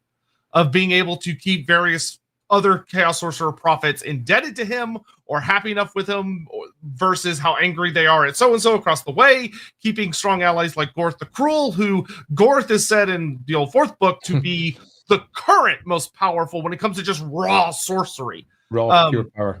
But that Astrogoth has maintained political power by basically being able to maneuver things and really good things and be very old. Because the Chaos Dwarfs still respect age, and he has been around and seen a lot, which means his voice, when the Chaos Dwarf sorcerers have their big councils, his voice carries, even though many view him as a voice from the past, as something that's no longer something that you should necessarily be listening to. I quite like this comment here. I'm going to bring it up from Ratwood because I think that there is something in this. Reminds me of the Soviet Union, how losers of political games are demoted and sent to faraway areas. And to a degree, yes. Okay, because what happens is, imagine what happens. Imagine you're a Chaos Dwarf sorcerer. So let's just take a moment. You're now a Chaos Dwarf sorcerer. You believe in Hashut. You believe that you and all the rest of the sorcerers are attempting to take over the world. And this is all of your jobs. And someone fucks up. Okay? Fucking up is something that can happen. And you've seen it several times. And then the whole council has to make a judgment call on it. And it's not, there's a leader. It's almost first among equals, and everyone thinks they're first among equals. And they all gather around and they say, what do we do with this problem? This priest who has failed. What do we do with him? And the answer is almost always, send him out to go learn from his errors. Not kill him, because they might be the next one who fucks up. There's always a certain amount of self-interest. They're not being altruistic under any measure, nor are they just simply going, well, I don't want to. They're just thinking about what's going to happen when they're the one that's up on the chopping block. And the answer is almost always a more dwarven, more respectful answer. For all they are the most terrible of creatures, and that is, he still has use. He can learn from his mistakes. She can still do this. They need to go there. And sending them out to effectively learn and move on. And for the sorcerers, this might not be as nice as that sounds, because they are also doomed to calcify. In their desperation, they might start using more magic to try and effectively prove their worth again to the council back in Zharr-Naggrund. And in their attempts to prove their worth, using more magic, if anything, petrify quicker, and then get wheeled back to Zharr-Naggrund to join the great statue carriageway. Good times. But loosely speaking, death is not the normal outcome. It's not that it's not going to happen. It does happen. And I imagine execution is something that happens more frequently than some would prefer. But they are dwarfs. And I think trying to keep that part of them really helps craft a society that's not identical and just a copy-paste from our Skaven and from our Dark Elves and from our other evil species who are effectively all knives in the dark, ready to stab. These are dwarfs, and Astrogoth is the oldest of them, and his voice carries. Yeah, especially because the sorcerer prophets in particular, there's lots of ways for them to be punished. Of that, they rely so much on holding key parts of the city and being granted certain parts of the city as a symbol of status, having incredible wealth, their slave legions, their forges, the materials they have access to, and having those things stripped away or given to another Chaos Dwarf would be miserable for them. Especially if it's a younger one. You can imagine you've been sitting on this council for the last 250 years, and you've been driving hard for pushing, say, for example, into the north, to drive up the Great Escarpment, get across into the north, establish a new hold up there so that they can get access to new mines and new minerals. And after a decade and a half, you get pushed back and pushed out. And the council comes around and they all go, no, you have failed. We're going to give it to your apprentice or something worse. Someone who's underneath you. The loss of honor, the loss of status is shameful. They don't have slayers, though. They just have time on their side to hopefully try and fix it again. And that's bad. They're cast out for one reason. They might be cast out from the council until they can come back and prove their worth. They might need to make new allies. Effectively, it's politics. Chaos Dwarves are politics. They're not backbiting. Well, they are backbiting, but they're not backstabbing. They're metaphorically backstabbing. I keep on correcting myself. They're not literally backstabbing each other, while they might be maneuvering against each other all the time. But they're not just doing it to accrue personal power, although personal power is a core component. They're doing it because they believe it. And this is something that I think needs to be recalled. These are not simply politicians. They are religious lunatics. They are a theocracy. This is not your typical political setup. This is proper theocracy, which means that sometimes enemies, deep enemies, are completely working together with surprising sympathy because they believe the same thing. They hate each other. Hey, the Chaos Dwarves, most of them hate each other. They hate everything. They hate each other, but they believe the same thing. So they work with each other in a way that you will find isn't the case for almost all the other evil-leaning species. They're dwarfs. They don't fight with their brothers. They don't fight with their brethren. They don't fight with their sister or their sisters either. What they are doing is building towards a better future.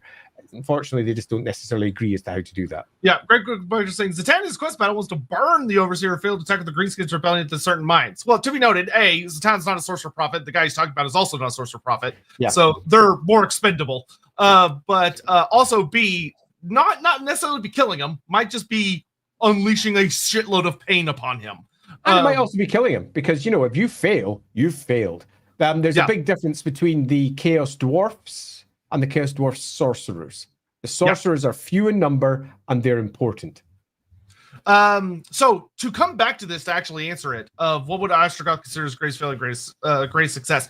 It's hard to say because we don't have a ton of details. I would imagine in his mind, based on what we know about him, the completion and of his mechanical upgrades, allowing him to maintain his position despite everything that's happened to him, would probably be his greatest success because it's never been done before.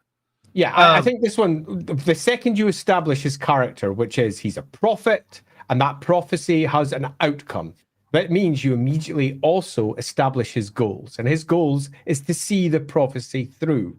And his body is failing.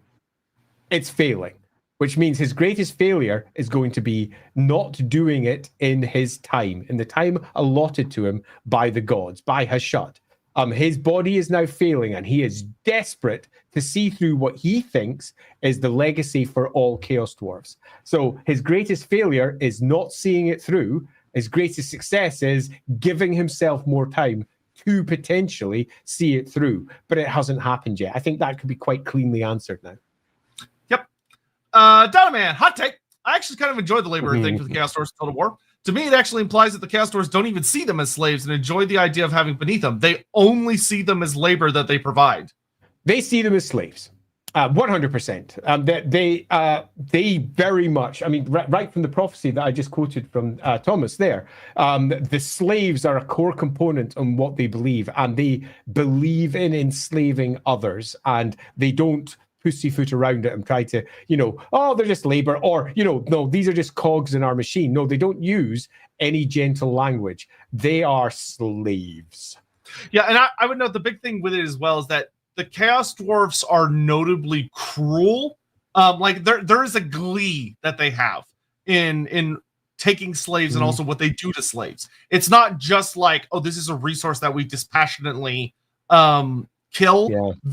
There's a love of the game in it that kind of works against that idea. Yeah. Dwarves are, contrary to many people's portrayal of them, passionate, deeply passionate people. They deeply, deeply hold on to their beliefs. And the dwarves over in the Karakankor passionately believe in their ancestor gods and the great ideals that were presented by them, and seeing them through to fruition. And in many respects, the Chaos Dwarves are identical. They are passionate about it. But that passion comes out in a very, very different way with the Chaos Dwarves. It's almost, as Sotek says, gleeful. There is a joy in seeing through the great work. They are a far, you could argue, happier set of dwarves than the dwarves. Yeah, funny enough, yeah. But that, in many respects, is because their empire isn't obviously toppling. It's not falling hold by hold, century by century. Quite the opposite. It has managed to maintain against all outside pressures. The big problem with their empire is that it hasn't built. Marcus, what aspect of the Chaos Dwarfs would you like to be explored more? Literally anything would be great. That's but my answer too. yeah, if I was forced to pick something, it would have been really nice to get any kind of roleplay focus on them of like, what is society and life like among Chaos Dwarfs in Zharr-Naggrund itself, particularly? Like, what is it like living among the Chaos Dwarfs? Yeah, I agree. We've got a very clear idea of what it's like with Skaven and what it's like with Dark Elves. They're subtly and importantly different in many ways. But the Chaos Dwarves and dwarves in general are so different as a species to the others that the lack of extra insight into how that would manifest is, I think, almost shameful from the perspective of what is clearly a fascinating and deep group of people that have to, because of their limited numbers, live so very differently to, say, Skaven or, say, the Dark Elves. So differently. Death of a Chaos Dwarf is always something noteworthy. And when it is called for, say, for example, a capital crime, they have completely failed the Empire in one fashion or another. When those capital crimes come, it's impactful. And that, I think, as a society, has not just not been explored, it's almost been brushed aside, as most people just think of, oh, they're just evil, aren't they? Kill, kill, kill, kill, kill, kill, kill. That's how we deal with everything. And then they realize when a roleplay guy, much like myself as a writer, comes along and goes, well, if we do that, we've run out of Chaos Dwarves in 50 years.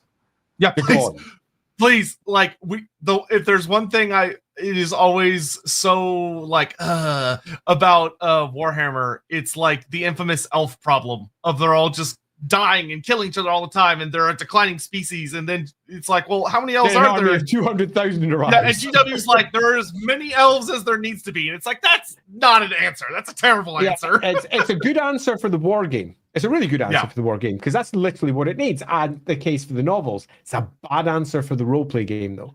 And the roleplay game, you tend to find numbers are a core component of understanding how the next steps are going to be taken. And when a great event happens, it has impact on your world. So great for the war game, great for novels, great for stories, bad for the role-playing game, though. Love God, do you think Astrogoth will appear in AOS? I really doubt it. I highly doubt it. I mean, they might. They do it far better, I imagine. Yeah, I wouldn't be shocked to see maybe there's like a little sidebar that mentions things from the world that was. They like to kind of slip those in where they're like, oh, here's a reference to some cool character, you know.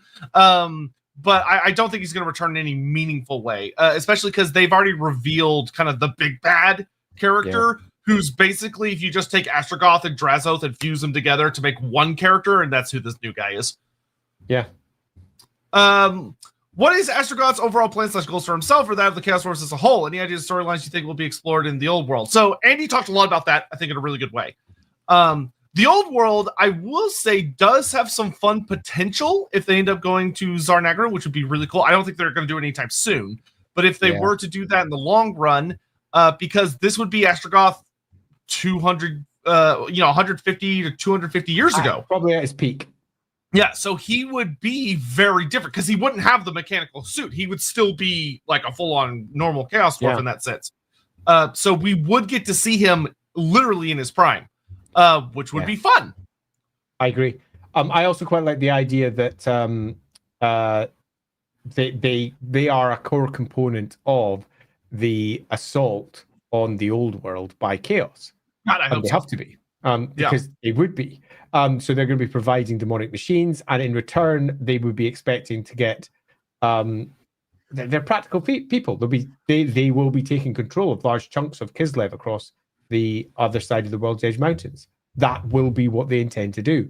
And then the story that comes after that will be them getting pushed back and back to the original territory, which, if you tie it into Astrogoth, gives a really nice, clear tale. Astrogoth foresees the Great Ever-Chosen, rides on the back of it. His message is clear, and they do well off the incursion of Chaos, the Great War against Chaos. They do very well, but the next 200 years is all of Astrogoth's plan slowly but surely falling apart.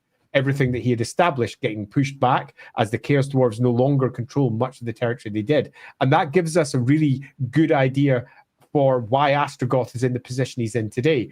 He's had massive successes, but his great prophecy, which is effectively the rest of the world crunched underneath Chaos Dwarf boots, hasn't come to pass. It just hasn't.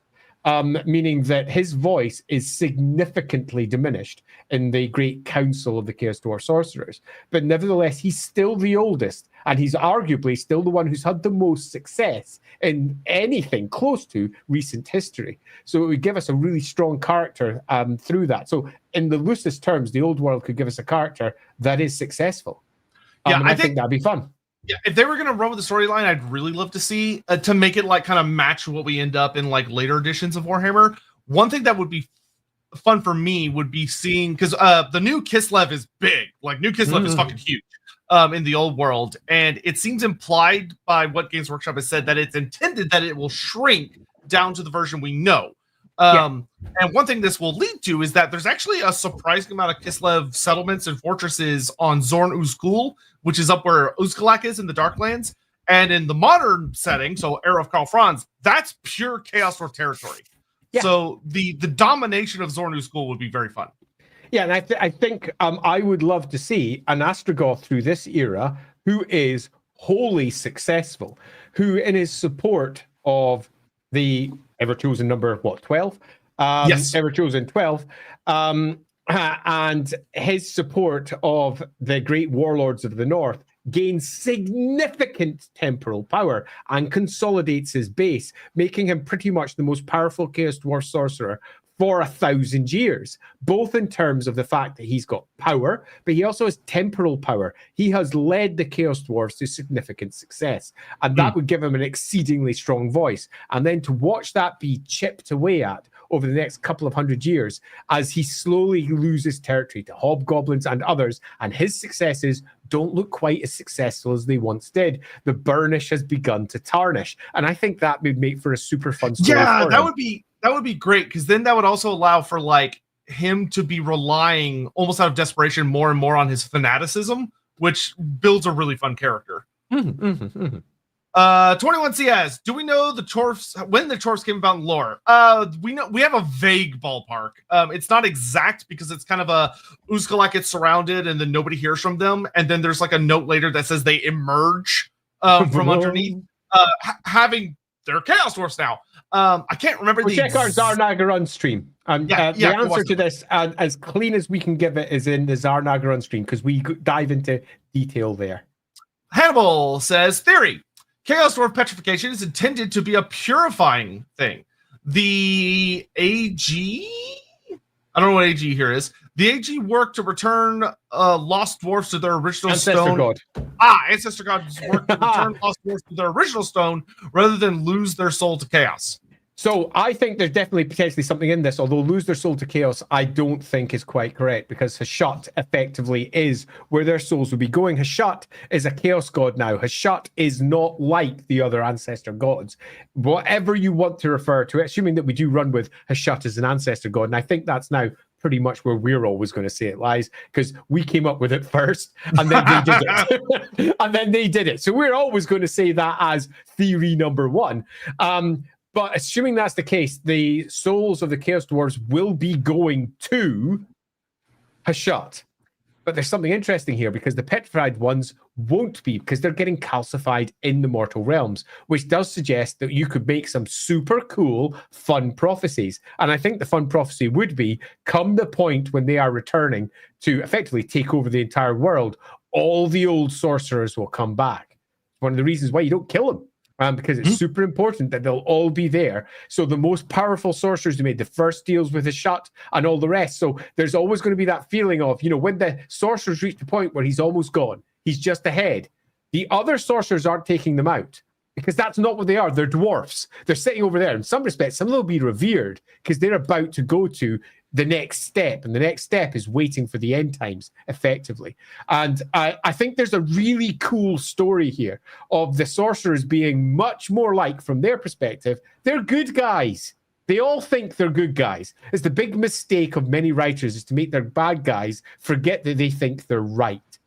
And they think they're right. They think Hashut is the best outcome.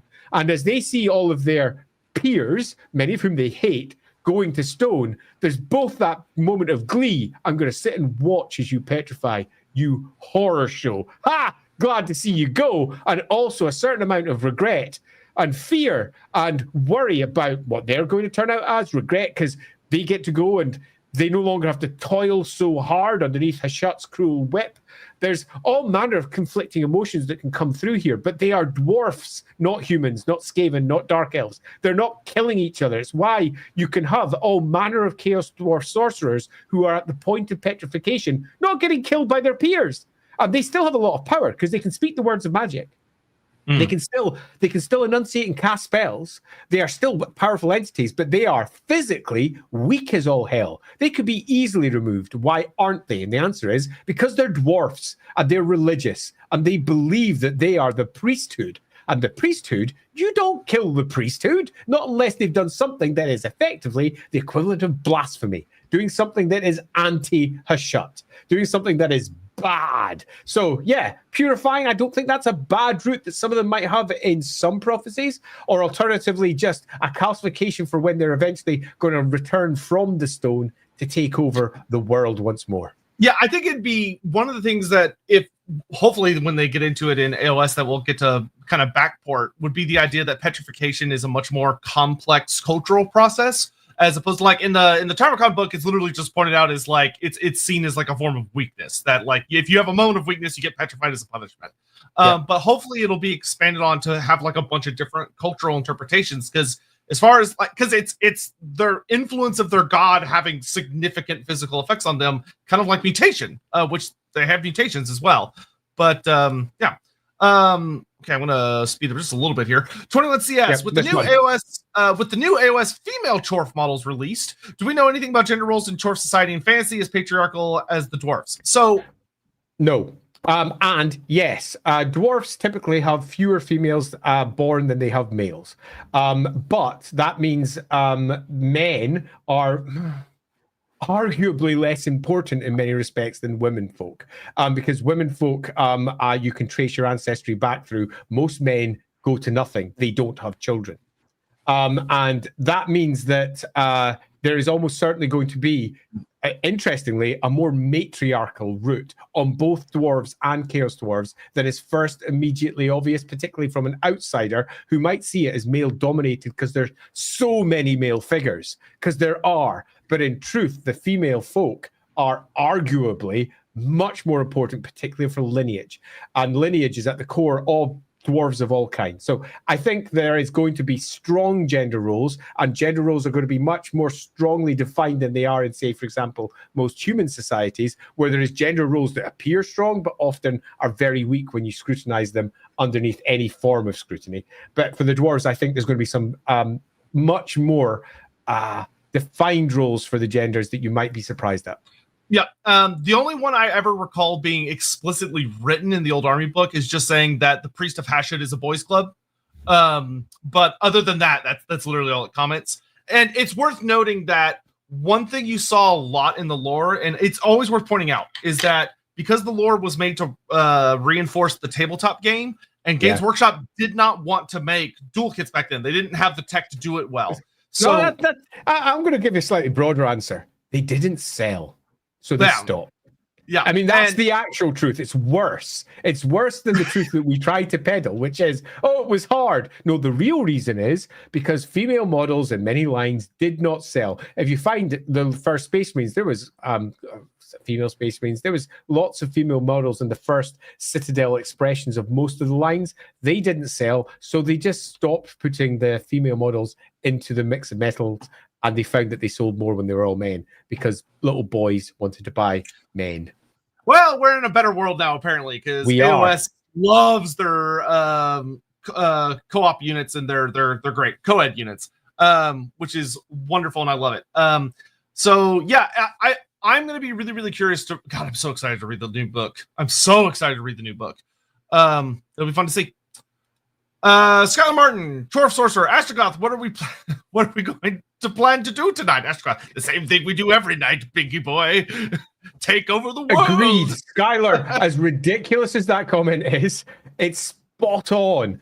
And I think in many respects shows the frustration that the Chaos Dwarf Sorcerer Councils have. Their plans have failed. Donovan, Chaos Wars do kind of have sorcerers though. The Infernal God, yep. Demon Smiths. So the one thing that's noted is we see with Astrogoth. Astrogoth is an exile. Like he was in his lore, it states very specifically he was exiled by Astrogoth, who he was an apprentice to. Astrogoth was a very promising apprentice, but something happened and he got exiled to the Black Fortress to basically serve. Not Astrogoth. Yeah. Drazhoth got exiled in punishment. And one of the things that Drazhoth's lore talks a lot about when it comes to Demon Smiths and the Sorcerer Prophets is that being sent to the Black Fortress is a form of exile. Is that you get sent away from Zharr-Naggrund, where all the fun's happening, to the Black Fortress to serve the Legion of Asgore, which is all about you're basically kind of sent away for like military service functionally. And the Tower of Gorgoth is probably very similar, but instead of being sent away for necessarily military service, it's probably more about service of mining that particular set of mountains and being in charge of, because it seems like the Sorcerer Prophets like being in Zharr-Naggrund for their own personal power plays. And when they're not there, it sucks. Well, you're part of the... I think I'm going to be a bit more blunt about this. You're part of the parliament. You're part of the makers, the doers, the shakers, the shifters. You are part of the decision-making process when you're in Zharr-Naggrund. If you are not part of the solution. You are exiled. Even if you're not actually exiled per se, but you are not part of the decision-making process anymore. You're outside of the council. And all of those memes that we get in spy movies, and we get many a spy movie where you find that, you know, the head of the, I don't know, agency in Italy, and they're told, oh, if you don't do well, you're going to be sent to somewhere up in the frozen north or some equivalent where nothing happens, or you're going to be sent to somewhere terrible and you won't be in the Russian office anymore where all the exciting things occur. It's the equivalent. Okay, you're no longer a mover and shaker. You're sent somewhere where your decisions don't make any difference, because your decisions are basically, how do I best mine this? Or how can I hold this particular area from all of the attacks that are coming from it on an almost yearly basis? And all you're doing is treading water. While back in Zharr-Naggrund, they're swimming for the next goal. And that's basically it. It's not just that they kind of like kicking around Zharr-Naggrund, because that's kind of cool. That's where shit happens and decisions are made. And if you're anywhere else, you're not part of the solution, the great Hashut solution for the world, which is expand, expand, expand. Also, thank you very much for the raid. Appreciate it. Hi, raiders. Yep. Also, what's the difference between Demon Smiths and Sorcerer Prophets? Sorcerer Prophets are the big boys. So Demon Smith, through age and experience, will level up into a Sorcerer Prophet. Yeah, it's a classic example of just different names for different tiers. If we go back into the original Warhammer rules all the way back in 3rd edition, what was the equivalent of level 5, a level 10, a level 20, up to a level 25 hero, which when we moved over into 4th edition became Champion, Hero, Lord, and each of them got their own title. So each unit got its own name for their champion. And then you got the heroes and the lords that led the army. And as we moved through the editions, they consolidated this idea. And often you'll find that the name that they use is only that, a name. And it means almost nothing in the lore, because they're just looking to name the unit. But you'll then find that other people come in afterwards, particularly on the roleplay game side, and they go, well, if their name is Sorcerer Prophet, that means they're all prophets, right? Right? Doesn't it? And then you read another bit of lore that says there's only one prophet, and then you're left going, oh no. Well, how are we going to do this then? Oh, he's no. The high prophet. He's the high prophet, yeah. He's all the others claim to be prophets. I've got it. They're all working towards seeing the prophecies through. And then suddenly people try to rationalize it. But you'll find that the differences are often in the lore much more complicated than just two titles. Prometheus, greetings. By implying in AOS that Hashut is an ancestor god, I wonder what does cause to Hashut? What caused Hashut to teach his servants magic? Desperation. It would be desperation, and it's the way to get what he wants. Yeah, I would go check out our Zharr-Naggrund stream, Pormicia. I probably pronounced your name wrong. Because the Zharr-Naggrund stream, we kind of dive into this deeply, and we suggest by the end of that Hashut is probably an ancestor god, and we give some reasons why. And we kind of dabble in answering that. Thoughts on AOS making Hashut an ancestor god instead of a chaos god? Called it! Also, he's both. He's both. Yeah, totally. So my thoughts are it's the correct thing to do, and I think that it makes for a great story. And we called it. Yep. Oh, I'm almost caught up. So whenever Chaos Dwarf streams occur, there's been the question of why don't they have flying vehicles? As such, I decided to design my own. From above, it looks like a bullhead and is armed with repeater fire glaives and a Deathstreaker rocket battery. Art in Discord. However, do you have any ideas for a name? I don't. I tend to like thinking about these things before I just drop something. My justification for why they don't have them is not just simply because dwarfs have them and I want them to be different, and it's to a degree because they use the Great Taurus and the Lamassu and probably other things to such an extensive degree, and they hate the machineries of that type. At least that's my internal justification. They literally would just bite them out the sky. They're trained to do so when they go against the dwarves. Machinery is something that they go and eat. And that, for me, gives me enough of an answer that I don't need to worry about trying to create new Chaos Dwarf shit that contradicts the current Chaos Dwarf lore. Yeah, I'll take a look at it later. And if a name occurs to me, I'll throw out random ideas. Oh, I just want to pull up this one here. I pronounced it very well, Mr. Law. Thanks for the answer. Not a problem. I pronounced it well. Yeah, sorry for interrupting there, Sotek. Kill Seal. Astrogoth goes up to a beaten Grimgor Ironhide and says that, don't worry, I prophesize that you will do very well in the end times. This is the type of thing that I think would work well. It's ridiculous, but Astrogoth is not a rational figure necessarily. And by that I mean some of his deeds will appear irrational to outsiders because they seem to go against what is the greater plan for the Chaos Dwarves.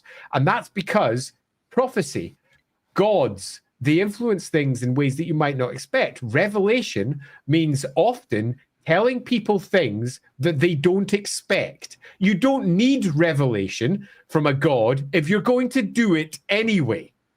It's not needed. Revelation from a god is utterly unrequired if it's just Chaos Dwarves are going to take over the world, yo. You've done it once. You don't need to say it again. It's done. There's no more need for extra prophecy. Stuff like this. This dude has to be saved because of reason X, Y, or Z. Or even just, he has to be saved. Why? Because that's what's going to allow us to occur. I believe it. They are religious lunatics. And that's something that's often forgotten about the Chaos Dwarves because it's just not something people think about. But they very much at the top are a theocratic council. And this theocratic council will sometimes make decisions that outside observers would deem to be utterly crazy. And I think that's not necessarily the best example of it, but it's definitely an example that could occur where they step in and save someone in a fashion that really is not an expected outcome.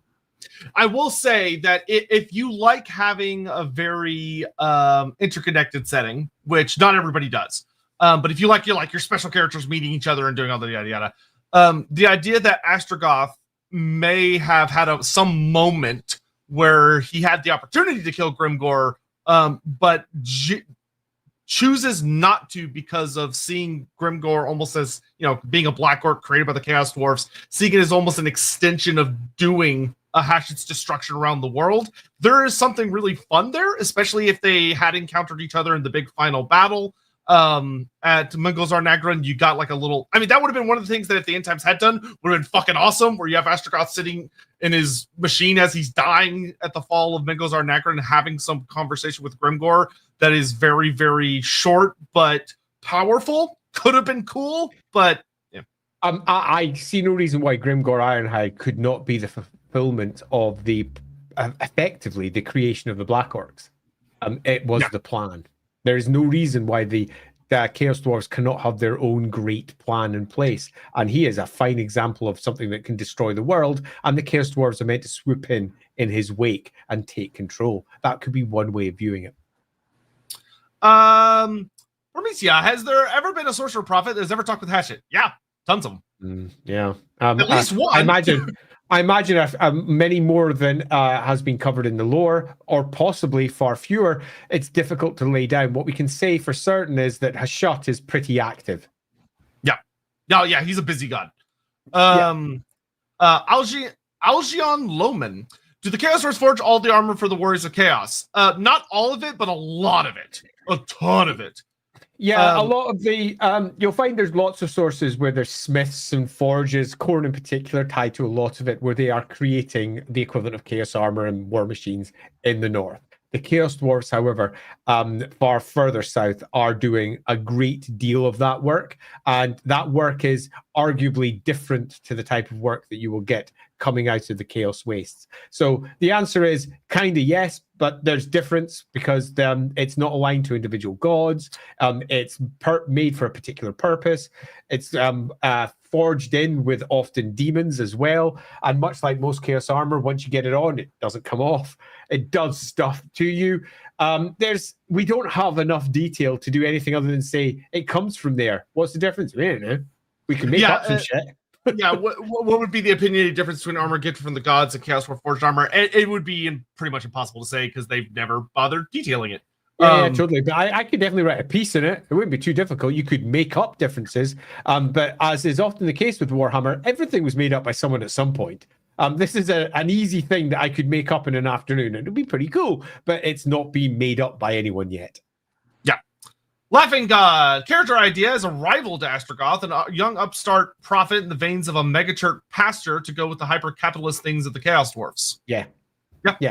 I definitely think that hyper-capitalism and combining it with deep ultra-conservatism and theocratic beliefs.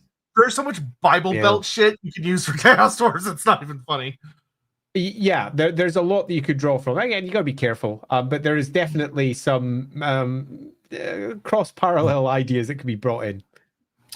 Rose says, I don't think the Dwarfs can be accurately described as capitalist. The economy is completely collectivized. The bosses are managers, not owners. In many respects, yes, I agree. But there's only one owner. Your problem is thinking that they've got an active market. They don't. They've just got one single business, and that's the business of Hashut. They are not quite what many would see as capitalism, but they are very capitalist in how they view many things that they deal with. Taljazam, do you think Hashut will be melded with the concept of anti-chaos like Malice? I doubt it. That would be I don't think there's any need to either. The Hashut is not anti-chaos. We know Hashut's got a pretty destructive view of the world. And is looking to bring it all down and works with chaos at almost all fronts. We have to assume that Hashut's overall goals merge with the Chaos Gods. And the Chaos God's ultimate goal is to destroy the world, which would suggest that the Ancestor God is lying to his people. And the great, we are going to stomp over the world, is a lie. That's not the outcome it wants. The outcome it wants is the same outcome the Chaos Gods want, which is absolute annihilation of the mortal realms. All right, last one, then we're caught up. Hey, we caught up. Yeah, man, the different factions of Chaos Dwarf prophets with different interpretations of Hashut's will personally reminded me of the movie Conclave. I still haven't watched Conclave. No spoilers, please. I keep on meaning to watch it. I haven't got around to it. I'm looking forward to it a lot. But yes, in terms of what I know of the movie and the general themes, I agree. I might disagree when I go watch it, but from what I know, I completely agree. Yeah. So circling back around to Astrogoth, there are a couple of little fun notes about him that are added into the Total War video game.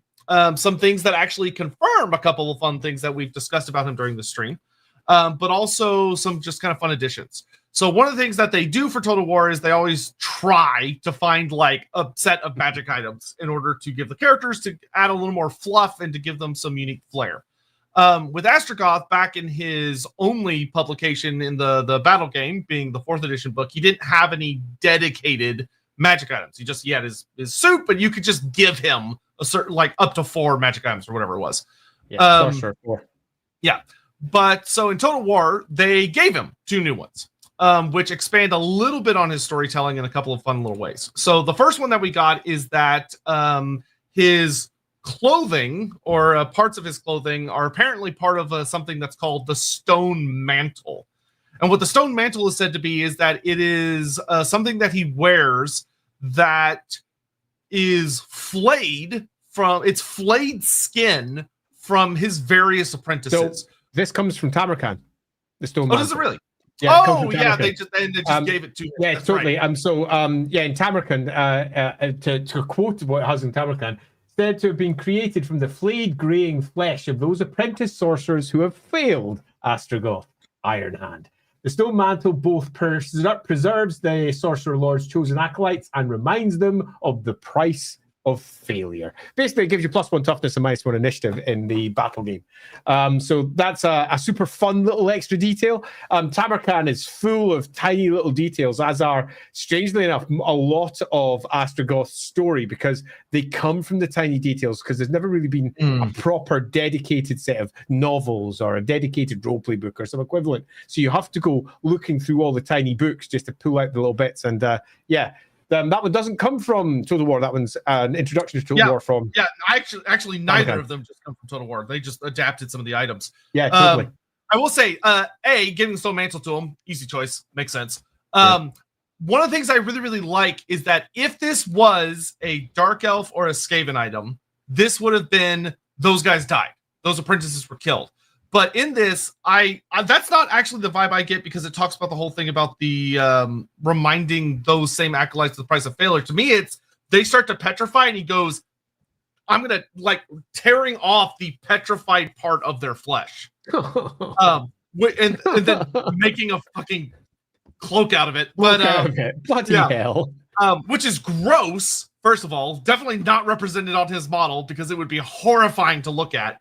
But that very much ties into what we were discussing earlier about the whole thing of that they're not just wantonly killing one another. It's not like, oh, you failed me, pew, in typical Disney villain bad guy stuff. But instead, taking a pound of flesh. There's pain and there's suffering for failure, but not necessarily death, which in some cases may have been better. Yeah, pain and suffering is at the very heart of the Chaos Dwarfs. Their very existence as well, if you just take a look at the sorcerers, Astrogoth himself, is pain and suffering. It is not nice to be turned to stone. And it's not marked as a happy event as you slowly but surely head towards that frozen state.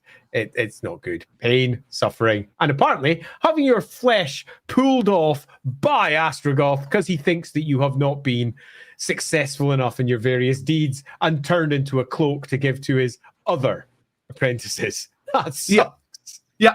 One thing I find interesting is I don't think it was the intent, but I think that actually can kind of suggest Astrogoth seeing petrification as, instead of like, oh, that's like that's a sign of weakness and blah, but seeing that as like a gift, or like a sense of purification of that. He's taking it away from you in punishment. I mean, obviously, I like that as an angle. Because it adds, because whenever you're doing something with hyper-religious folk in your fantasy settings, you're looking for reasons for what they're doing, beyond just simply, because it's a punishment and it's mean and cruel.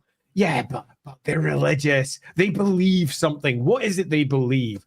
And if you're getting this stripped from you, in many respects, it's the great pain and the awfulness of it, but it's also arguably that step towards eventually coming to at one with Hashut, and waiting for those final moments, and it's being taken from you and given to the more successful apprentices to wear your failure as a protective cowl. And again, it's worth noting here that they're not wearing flesh, they're wearing stone. Just to make sure we're very clear about that. This is a proper stone mantle, a cloak of stone that was once the flesh of other sorcerers. So it's not that they're sitting there, wearing the flesh of another. It's not like a wet. Killed.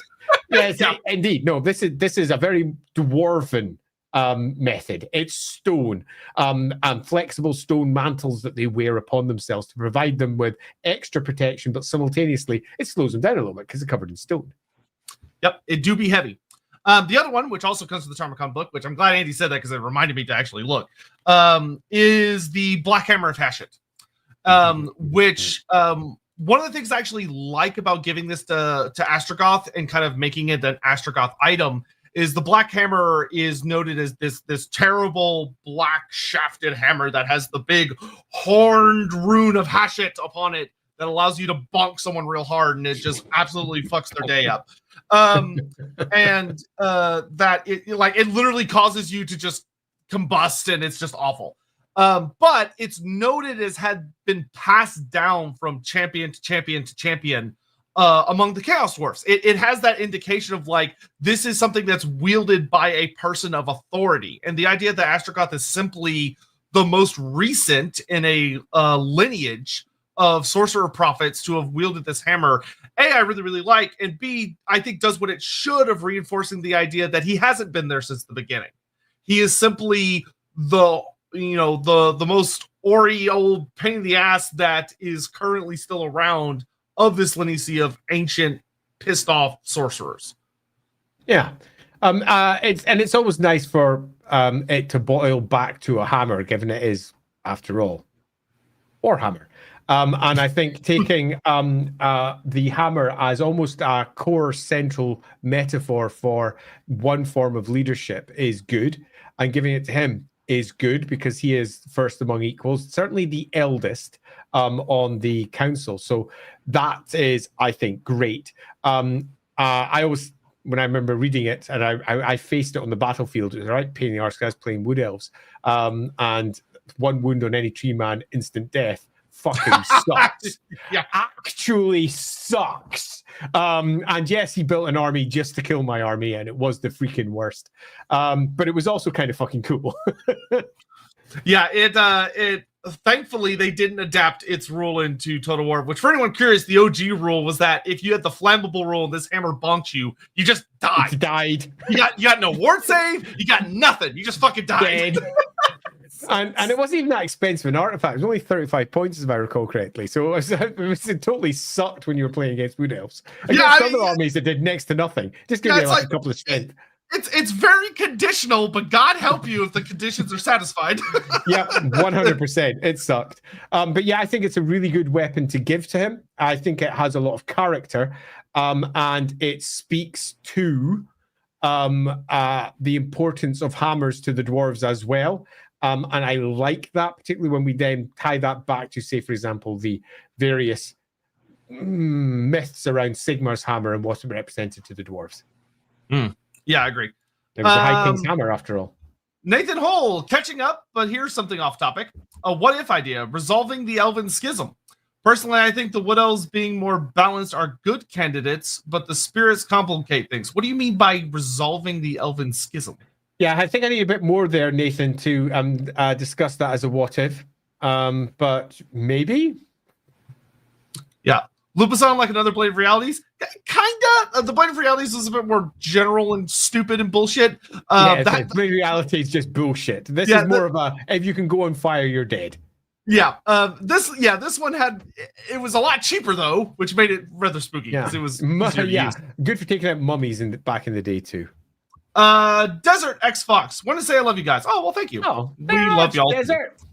But off-topic question. When Azurin called for the gods to leave the world, did the other gods from different races listen? And if they did, why? So that's a really interesting question. But what we can say for certain is the gods don't walk the Warhammer world. Okay, so the answer here is complicated, deep, and not provided. I have answers for my personal game. They will not match many other writers' versions of what happened. And I think as it currently stands, the only answers we can provide are made-up ones, because there has not been a made-up answer for this by anyone writing on an official capacity for Games Workshop. Yeah, I will say we definitely have Azurin did it, and we definitely have that the gods left, and we definitely have a world where other gods don't wander around the world. Yeah, what I would say is I think this is one of those things that it's probably better never left officially answered and more like in-universe speculation, because it keeps things fun.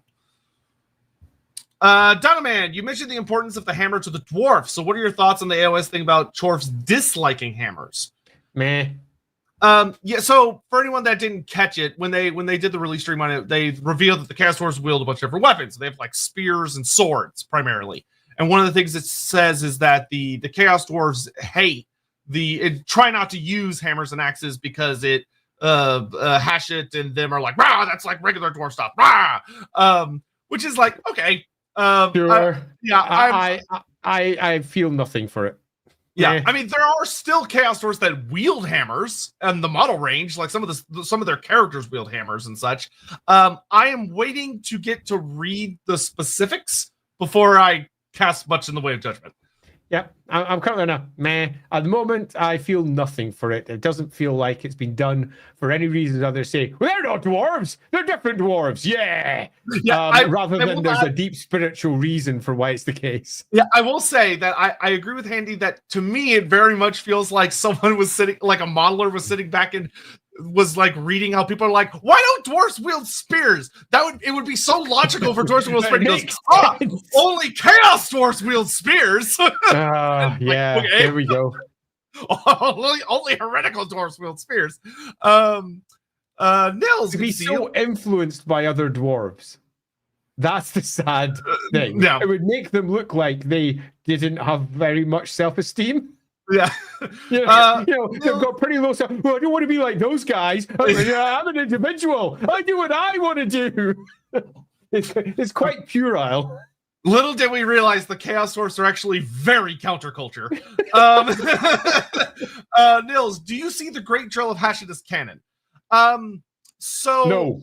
I will say I'm going to just overrule this one and say there's no such thing really as Warhammer canon. Yeah. Okay. The canon of work, which most people refer to, is the great amount of work that has been created, written about a particular setting. That's where we most commonly use it. And the word canon is often used to be what is part of the official storyline. Nothing in Total War is part of the official storyline. Nothing. Because it's made by a licensor. Nothing in Warhammer Fantasy Roleplay is a part of the official storyline because it's made by a licensee. Nothing, in fact, that isn't made by the studio or Forge World really is canon in terms of it's something that they try not to contradict. They will happily contradict everything, including their own work, when they update what is canon. I was going to say most of what they've written isn't canon. Okay, so if you want the clearest definition of what is canon, it's whatever the current game says. That's it. That's all. Not the current roleplay game, not the Total War game, not a computer game, not a novel, not anything other than what the current game needs. And when people are given dispensation to write in that world, they can then go in whichever direction Games Workshop thinks is appropriate using that solid foundation. They might bring in other elements and they might use as much of that extra material as they can, but that isn't because it's canon. It's because Games Workshop have allowed them to. So yeah, that's pretty much it. So, let's say for funsies, if you were updating the Chaos Dwarf lore for Warhammer Fantasy, would you have the Great Drill of Hashut be a canonical thing that goes down? Me, I always include everything because that's what I prefer. I much prefer saying, look at all this work that's out there. Let's make it all make sense and work together. Would I use it? Yes. Would I rewrite it into a fashion that felt more applicable to the broader cultural stories that we're attempting to tell with whatever we're updating the Chaos Dwarves to be? Sure. We'd rework it, but I definitely want to include it. Yeah, I would love it. I would use it, and I love it a lot because to me, it very much allows the Chaos Dwarfs to feel like a global, deep, existential threat to the setting instead of just kind of being pigeonholed away in the Darklands where they don't really do a lot. Yeah, quite. Let me just drop up this one here. I'm from Skithane. Warhammer Fantasy Roleplay isn't canon. It's such a bitter pill to swallow. It's not, because it's canon to itself. I think there's too much weight given to the concept of canon for Games Workshop. Games Workshop Okay, create what they need to create to build the best products that they can to sell as many of them as possible within the defined limits that they set forth. And it doesn't matter what they call canon or don't call canon for your games of Warhammer Fantasy Roleplay at home. You can make them anything you want. It doesn't matter. Everything that's ever been written will be out there somewhere, and you can use as much or as little as you want. It's one of the reasons why LAWhammer is called LAWhammer and not Warhammer. So our version of the Warhammer world inside our LAWhammer campaign is vastly different from the canon world, but simultaneously sort of doesn't contradict it in a way that makes some people kind of upset. And that's fun, because everyone's game is going to be different. Yeah, I will say canonicity, I feel like, is something that once upon a time made a lot of sense, especially when you were dealing with like a singular author writing about a setting, and that's it. That's all it was. But I feel like, especially in the modern day with like the internet and people interpretations and all this stuff, canonicity is kind of a stupid thing. I think more often than not. It depends on the setting. For Warhammer, I like to think of everything as being a potential source you can draw from, and you want to contradict it as little as possible. That's my preference for Warhammer, but that's only my preference, and it's definitely not what most of the creatives are working with inside Games Workshop sphere. Warzag's Working Mischief. What do you guys feel about the Chaos Dwarves being justified in becoming what they are? Did their kin and ancestor gods genuinely betray them and leave them for dead? I think it makes a better story if they are. Yeah, I have to believe they're right. Yeah, I think multiple things can be true. And I think the idea that the dwarfs that would become the Chaos Dwarfs made several bad decisions that led them into a really bad situation can be true.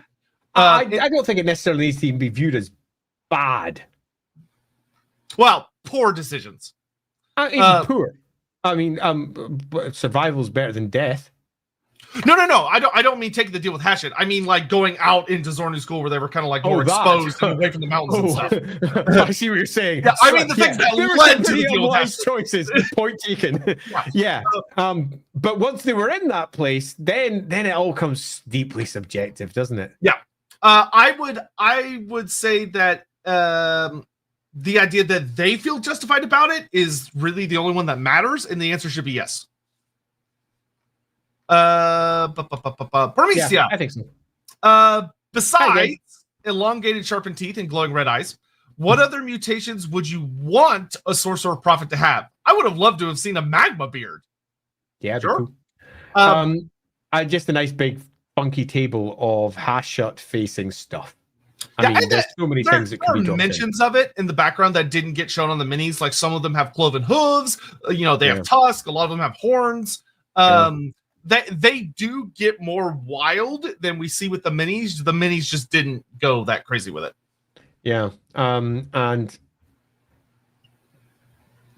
would be looking for more. And it wouldn't just be for Sorcerer Prophets. It would be for Chaos Dwarfs as a whole. Mutation is something that happens to them. They're just more resistant to it than humans.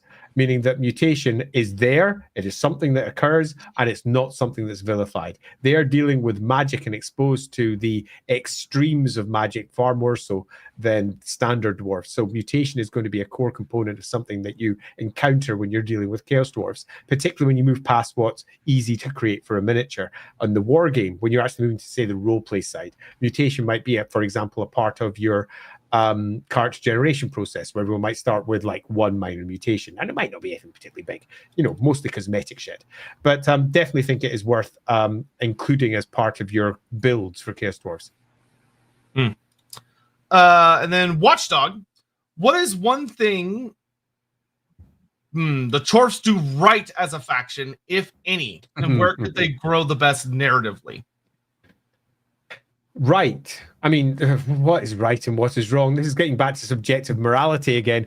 Right from their perspective is they managed to keep control. I think he means more of like, as like they were built, like what's something from like a outside narrative perspective that's like, yeah, they did a good job with building the Chaos Dwarfs. Okay.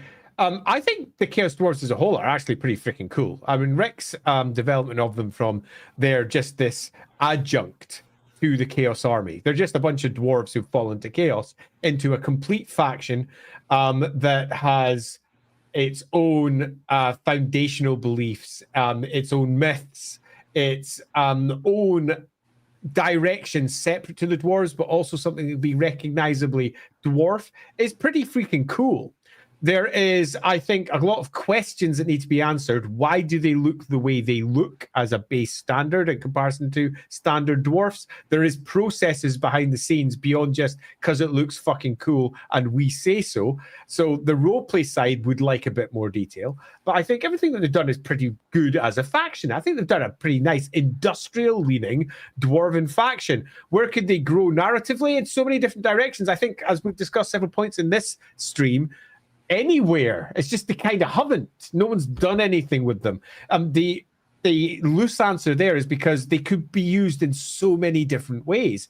The biggest, I think, issue is why haven't they been more successful at the core prophecies as they've laid them out?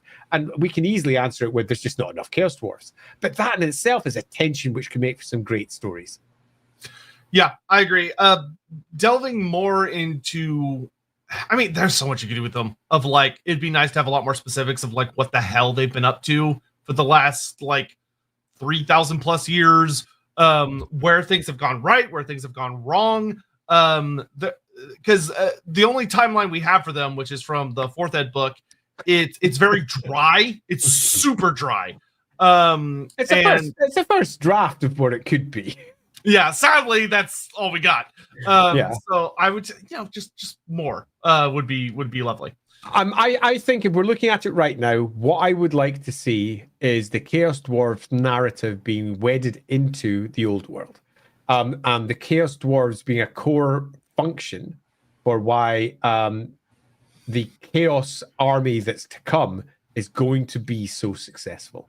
And the benefits that the Chaos Dwarfs get from this and the expansion from the current state of affairs that they have in this era towards the post-Great War, where they've significantly moved out, and the political ramifications they have. And we can also then look into the future to where it's going to go, where a lot of that's going to be lost. So some tales are already being spoken about. I would love to see a relatively successful Chaos Dwarf expansion.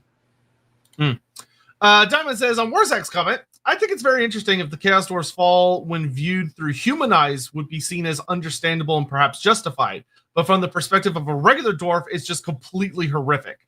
Like a human is like, well, what were they supposed to do? I'll just die? And the dwarf without hesitation just says, yes. Yes. I strongly agree with this.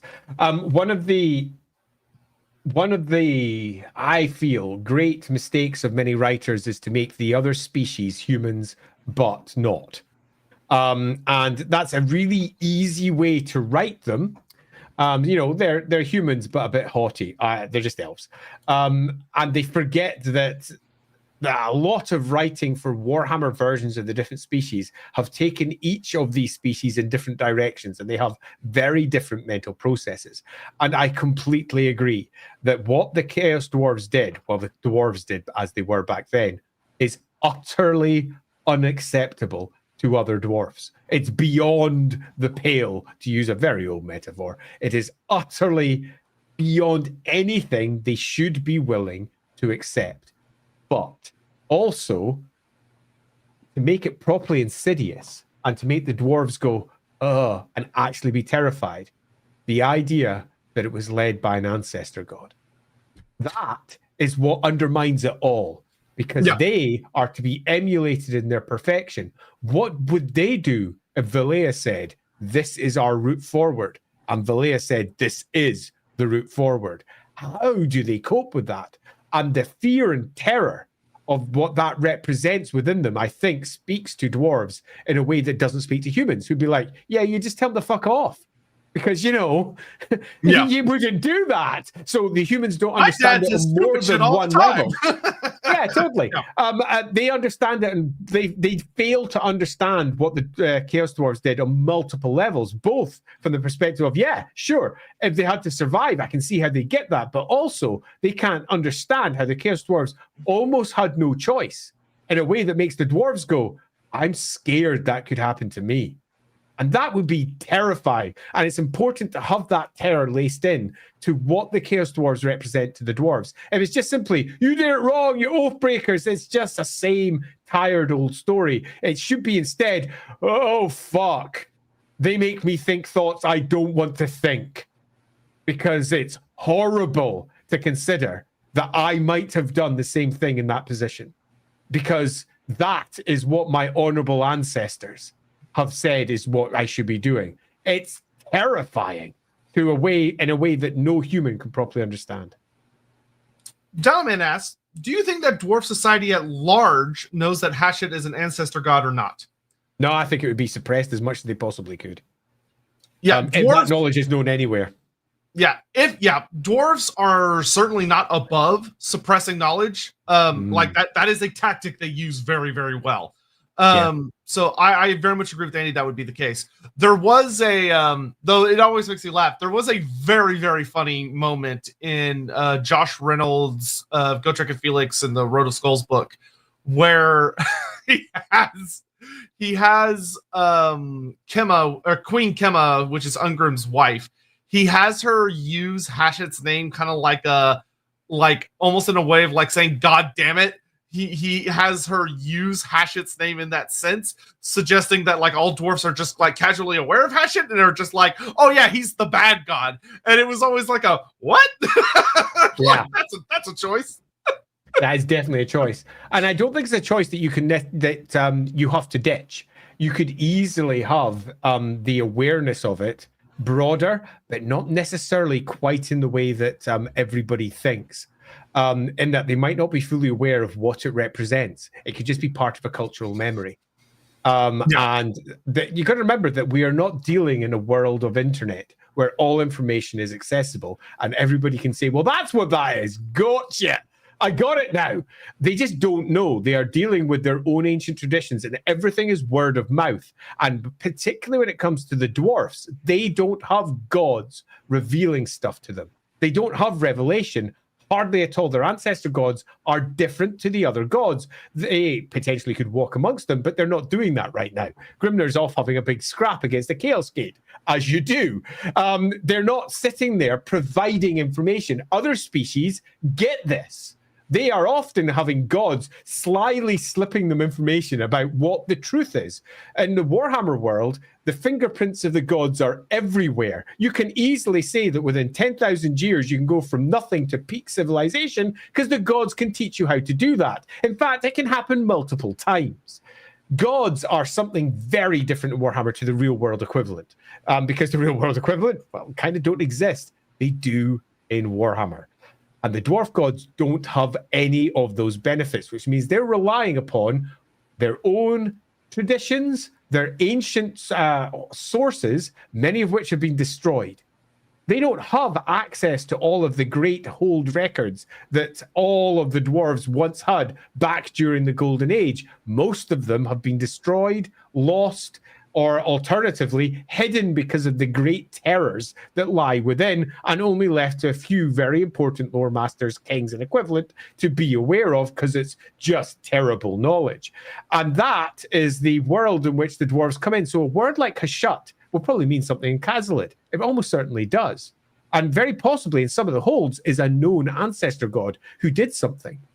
And that's not information that they go, that's the Chaos Dwarf guy! That's the Chaos Dwarf guy! I know! They don't know. They don't speak to Chaos Dwarves. They don't know that across the World's Edge Mountain there's a bunch of people worshipping a bull-headed, crazy Chaos Dwarf thing. They don't know that the words they're uttering actually have weight and meaning in other spheres and circles. But some individuals almost certainly do. So you can allow something like that, Josh Reynolds' book, to exist simultaneously with everything else too. It's a complicated big world, and the biggest mistake we as readers looking in can make is to expect all of the characters in it to know what we know. They just don't. Yeah, one of the things I think that ties in well to what Andy was just talking about with like the gods and all of that stuff is one of the things that I think Astrogoth would do well if he ever got further exploration. One of the things that I think he'd be able to offer such brilliant insight in, if you were doing like a roleplay supplement about them and you had like a little section where Astrogoth is like teaching some very, very young apprentice some of like the core fundamentals, the idea for, I think that makes the Chaos Dwarfs have a more unique and kind of sympathetic lean, especially with the idea of like being abandoned by the ancestor gods, is the idea of Astrogoth being able to very confidently and with full authority and not lying, genuinely being fully legit, talk about how Hashut speaks to them. Hashut is active. He guides them. He helps them. Yeah. Whereas even now, those supposedly better dwarfs over in the Western Mountains have silence. They get nothing. They are abandoned and don't realize it because they're blind. The glittering realm is empty. But it isn't for the Chaos Dwarfs. Yeah, there is Astrogoth, I think, would be such a perfect character to explore a really complex story there. That would be a lot of fun of that, especially from like a human reader perspective, being able to suggest ideas that if you're reading it would be very uncomfortable of looking like that the Chaos Dwarfs are just right. Yeah, I think you could get a very good reading for that, particularly when you take dwarf psychology into it. And I think Astrogoth is potentially a core character for proselytizing a message that would gain traction in some dwarf holds. And I think that's something that could be super fun. We need to have complicated dwarves that are far more than just, we're a dying species, we're killing the orcs and greenskins now. There's been several attempts in various books down through time to effectively wend chaos corruption into dwarf holds. And they are almost all unsuccessful because for it to work, they have to be often undwarfy. They have to make dwarves that don't feel like dwarfs anymore because of the nature of how dwarves have been developed over the course of 4th edition of Warhammer Fantasy Battle into 8th. They become more and more stereotypes of themselves. And it's hard to break that stereotype with the chaos corruption that they are using as it currently stands.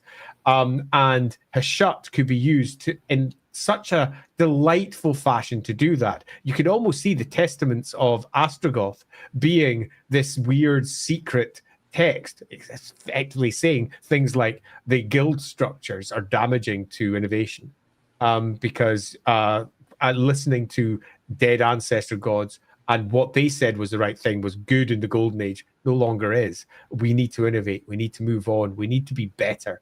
We are dwarves. We are better than everyone else.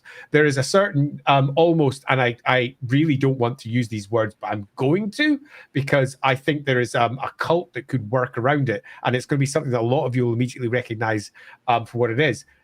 A country first idea, America first, dwarfs first, Ubersreich first, whatever you want to say, dwarfs first. And dwarfs first means ignoring the ancestor gods, because what's best for the dwarfs is not what they said so many thousand years ago, because time has moved on. And the message, the core message that would be coming from Astrogoth would be innovation is good. I will say I actually love that idea for the dwarfs as a conflict, because normally a lot of the time when if you're dealing with humans, the idea of nationalism and traditionalism are very interwoven. The idea for that, the dwarves, they would be opposites, that it would be traditionalism versus more of a nationalistic feel. Speciesism almost. Speciesism, yeah. Almost. What's would, best for us as a species? That would actually be a very unique dynamic that would make dwarves feel very different, especially because like if a dwarf were discussing with a human about like that type of topic, they would have very, very different, like a human would just find that confusing. Yeah, particularly because it seems so simple in some regards to simply say, yeah, no. As Prometheus says there, sort of an ethno-nationalism, basically. Yeah, kind of, but without the nation state. But ethno is definitely a strong part of it. Although it's a different ethnicity that's going to be promoting this at its core. It's a little bit more religious in tone. And the idea that effectively the equivalent of the elven pleasure cults, that's something that speaks to the insidious nature of the elves. On the flip side, it's something that speaks to the hidebound nature of the dwarves to do what's best for their people, which goes against their hidebound tradition, which says you must not do X, Y, or Z. How many dwarves have got at their core, Burlock Damonson, for example, just to pick out one name, at their core, they did something that the old beard said you shouldn't do, and thus they went off to innovate by themselves. And they left the guilds and they did their own thing. And he was the guild master, but they didn't like him. They kicked him out or whatever. There is this core problem with dwarves where they do things that they are told they shouldn't and then go off and do it anyway. And if we make this religious, suddenly that becomes a weird, chaos, insidious nature into the dwarves in a way that could become super fun. Now, I'm not saying it should only be used for that and all innovation is bad, but I am saying that there's a reason that these stereotypes exist amongst the dwarves and it'd be fun to prick at them. Yeah, I think it would also help make the world feel more cohesive when we deal with like stories like Dreadfleet, where you've got the great the chaos dwarf. He's not from Zharr-Naggrund type of chaos dwarf, but a chaos dwarf because he got obsessed with inventing certain forms of machinery and creates this horrible big kraken monster thing. Or the dwarf who is totally not Alaric the Mad, but is based on Alaric the Mad, that forges the chaos rune swords. Which used to be Alaric the Mad's gimmick, but then they changed it to some other guy for the Vermintide series, where he forged all these horrible chaos rune swords, one of which shows up in the Vermintide storyline. It would help make those characters make more sense and feel like they're a natural part of the setting, instead of right now where for a lot of people that encounter them, they feel jarring. Yeah, and it would also show that industry as a whole to dwarves is potentially dangerous, which would also explain why they've got certain weird gaps in their technological capabilities. Because dwarves, looking at the length of time it takes for them to do some things, and then the sudden innovations they have elsewhere, there's problems here. It doesn't make a great deal of sense. But if we start adding tradition-bound reasons for this, which we do know is the case with dwarves, you do not go beyond what your ancestors say is awesome. That to do so is to almost disrespect your ancestors, like they weren't good enough already. Of course they freaking were. We don't need to do anything new. That's bad, man. And then we have Hashut sitting on the other side going, no. I'm the ancestor god that says new is good. And now, as it turns out, new is good did not turn out so well over in Zharr-Naggrund. Very true. Graven the Red saying an ancestor god to actually help you retake a hold. I agree. Of like the way that Hashut would have like an insidious road in to various dwarfs. Like, could you imagine? Like, it would make so much sense for Carrick 8 Peaks to have a secretive group of Hashut worshippers of believing it's the only way. Yeah. And then it speaks to the dwarf psyche as well. I'd really like more to be made of it, because the Chaos Dwarves, as Rick pitched them, were great. It was like a great first stab, much like most of 4th edition. Some really good stories are established.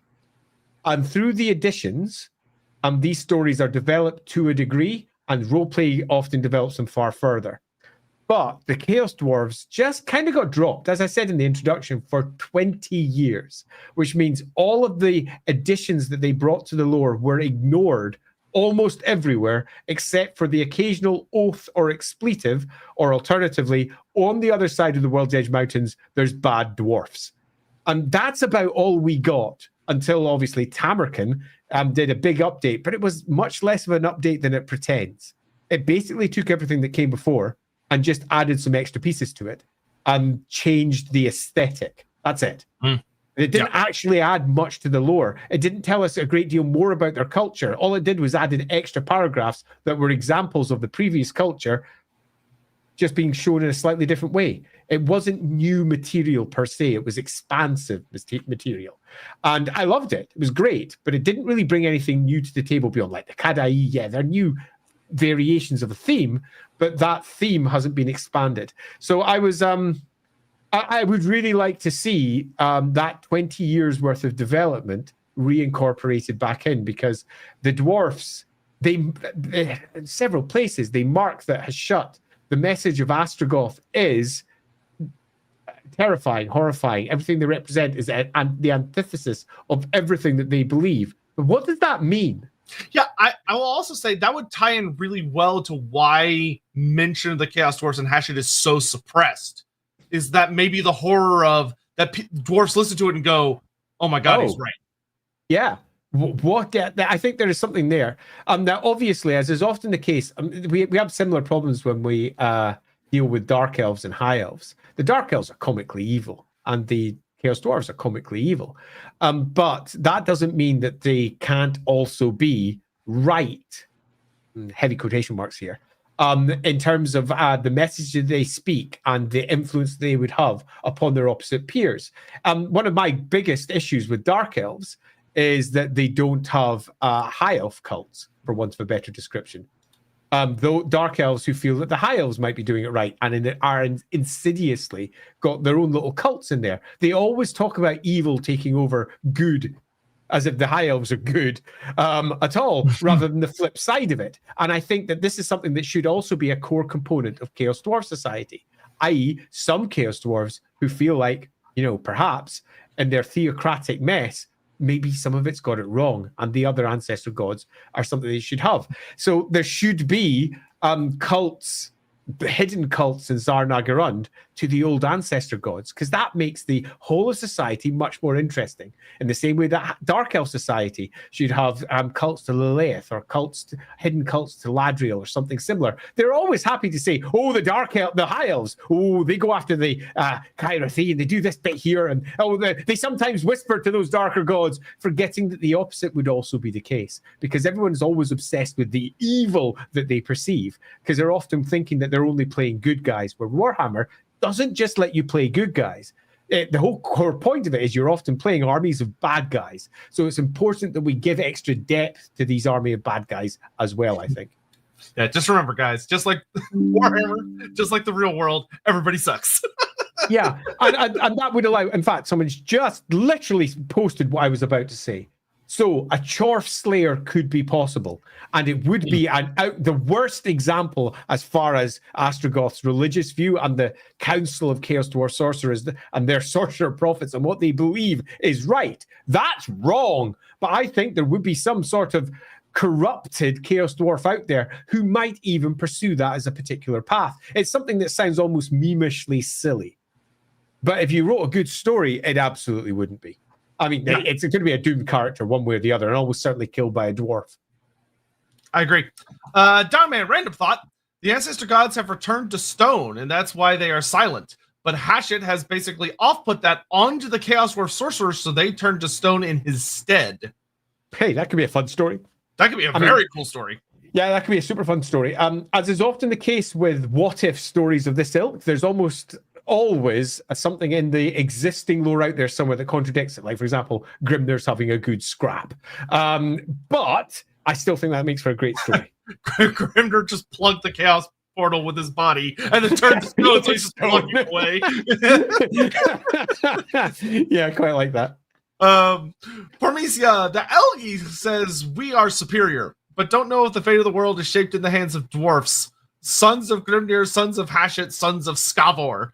Skavor as well. Now we're talking. Yeah, we will one day have to do a stream on Skavor, who comes from like a single paragraph in a book. I was going to say, I mean, a part of me's like, no, that's impossible. And then the rest of me goes, oh, we could totally do it. Yeah, we can do that easy. Yeah, agreed on both fronts. So, yes, one of the issues that I've often had with dwarf writing is that they only do the dwarf good guy as they're seen. And they forget all of the other dwarves. Dwarves are complicated like all species are, but they have to be uniquely different. Not just, the chaos-worshipping Slaanesh dwarf who happens to sit down there with his little Slaanesh totem doing Slaanesh things when everyone's not looking. It's so undwarfy. It doesn't feel right. Then perhaps an obsession over a thing is probably better done in Dragon Age 2 than it has been by most attempts to do dwarf Slaanesh things.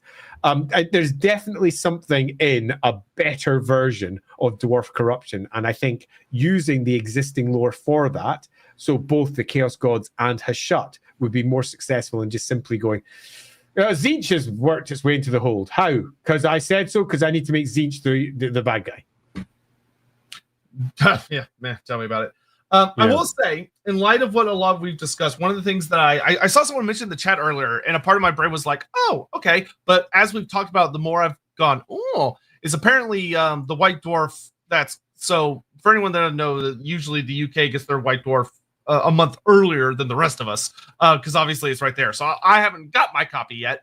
but the new White Dwarf apparently is focused on Hashut a good bit, and does have mentioned that in AOS they are actually expanding on the idea of there being cults of Hashut hidden within the various Dwarden holds, which is exciting.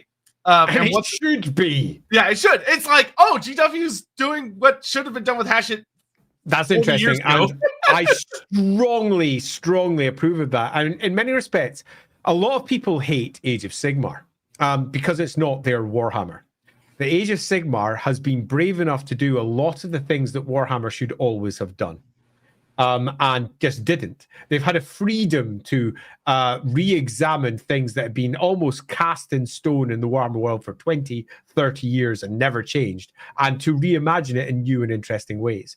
And whilst 8th edition Warhammer, to a degree, started exercising that freedom, it was a little bit too late, and a lot of that freedom turned into setup for Age of Sigmar rather than necessarily freedom for Warhammer. And it's really nice to see Age of Sigmar's setting develop into its own thing, because a lot of its own thing is nothing more than what Warhammer should have done anyway.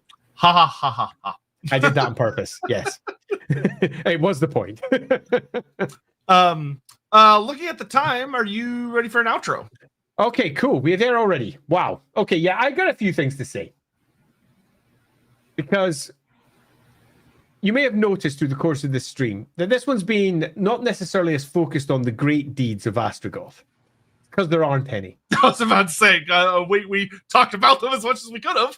Yeah, this one hasn't been focused upon all of the great things that Astrogoth has done, because we don't know. And part of the problem for that is that Games Workshop dropped the Chaos Dwarves hard. They vanished from the setting.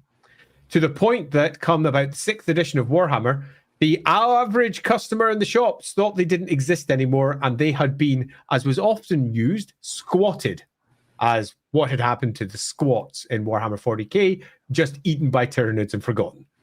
They're gone. We don't use them anymore. We don't talk about them anymore. But much like the squats in 40k, these ideas are hard to kill, and they come back. And Astrogoth has indeed come back, as have all the Chaos Dwarfs. And not only that, but come back in a very nostalgic way, a way that suggests the original version of how they were presented all the way back in the early 90s, when they were first just White Dwarf articles, adding a new army to Warhammer Fantasy Battle, doing something new and exciting with some older ideas that hadn't had much depth put into them. And these ideas haven't been developed. And this is something that I fear may end up happening for the old world also, because what we have is a ripe opportunity. We have a character, Astrogoth, who is an old world character.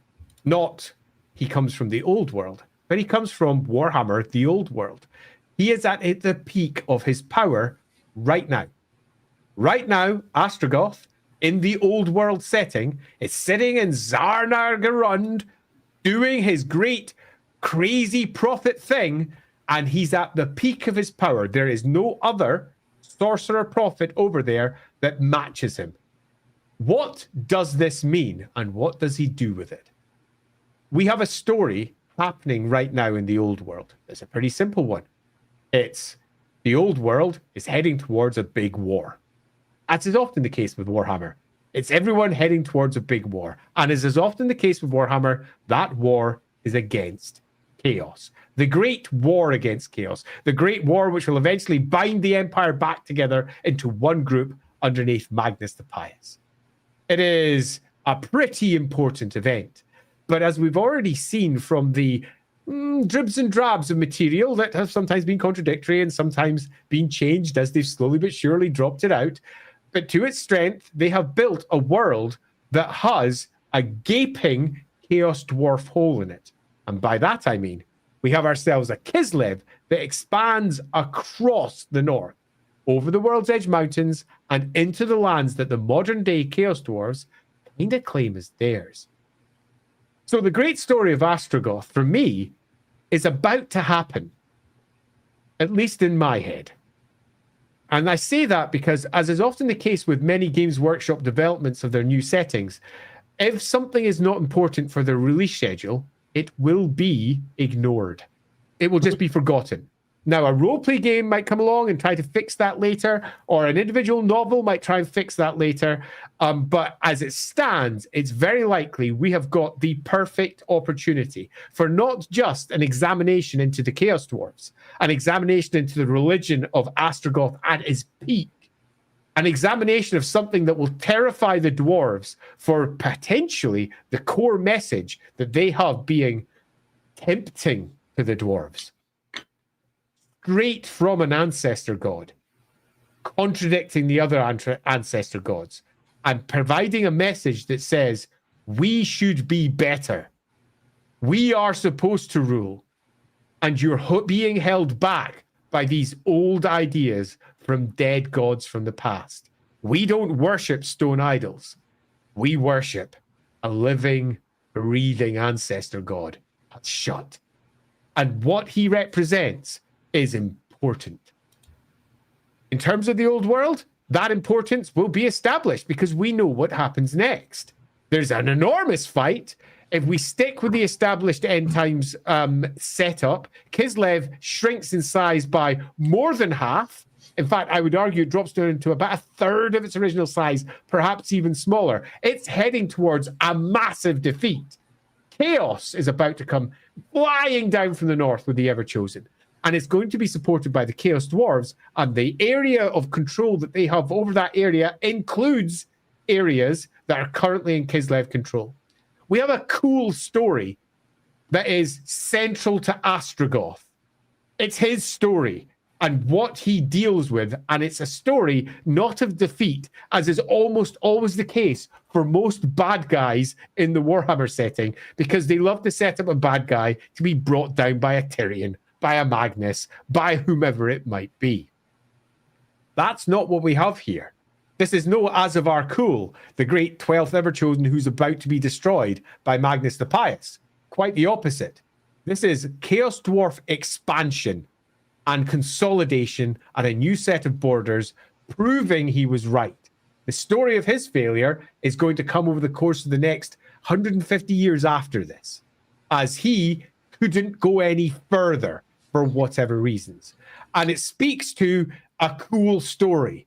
But if I was to sum up anything about Astrogoth as we head towards the end of the stream, it's that I feel he could potentially be one of the coolest old world characters that we have. But will we get that guy? So one thing I want to add is that go. one of the most exciting potentials for the AOS book, because the AOS books really like to do this for anyone that's never read any of them, the army books, is they really like to have a little segment that's dedicated to the world that was for the relevant faction and talk about the end times and what happened a little bit before it. One of the things that we don't know, we have no idea what the answer is, because the Chaos Dwarfs, like a couple other factions, just got completely forgot about in the end times. We don't know how Hashut felt about it. We don't know if it was like, this was Hashut being like, yeah, we won, because he's with the other Chaos Gods, or if it was like in counter to his personal plans and fucked up what he wanted. We don't know. And AOS is almost assuredly going to tell us. One of the things that would be very interesting to me is if they go the route of kind of similar what they did with the Horned Radish a little bit, where it's like he was on Team Chaos, therefore he was on Team Winning. It would mean that as far as a dedicated fanatic is concerned, Astrogoth wins. Yep, 100%. And his outcome is the one that comes. And I think that would make for a good story. And then that would then lead us into a position where we might even, to a degree, contradict our earlier point and say that Astrogoth probably should be an Age of Sigmar, but not as a walking dreadnought, probably as a statue somewhere, a living example of the successes of Hashut.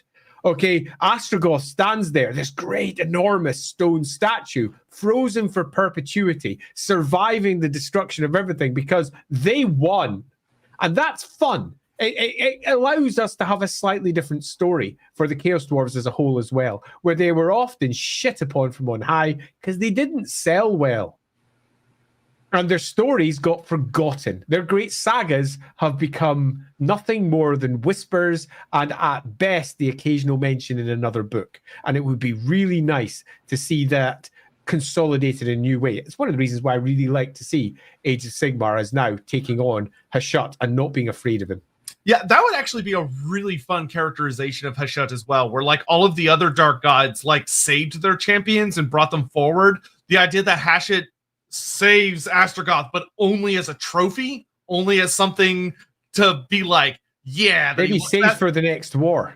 Yeah, there's a lot of fun for the next war. Yeah, I hope, God, I really hope they do that. Actually, yeah, something like that would be cool. Astrogoth will come back at a later time. When Hashut is going for his next great destruction or his next great rule or tyranny or whatever it might be. Okay, that is the time when all the old sorcerers from the past will walk the world once more. So that'd be pretty cool. So yeah, I'm going to sum up with a slightly more pithy version of all of that, which is I freaking love the Chaos Dwarves. I kind of always did, no matter how goofy they were. I remember I had a Chaos Dwarf army. I had an everything army at one point, and I really liked them, but they were too goofy as miniatures, and seeing them in Total War completely justified my original thoughts, which was I thought they were cool.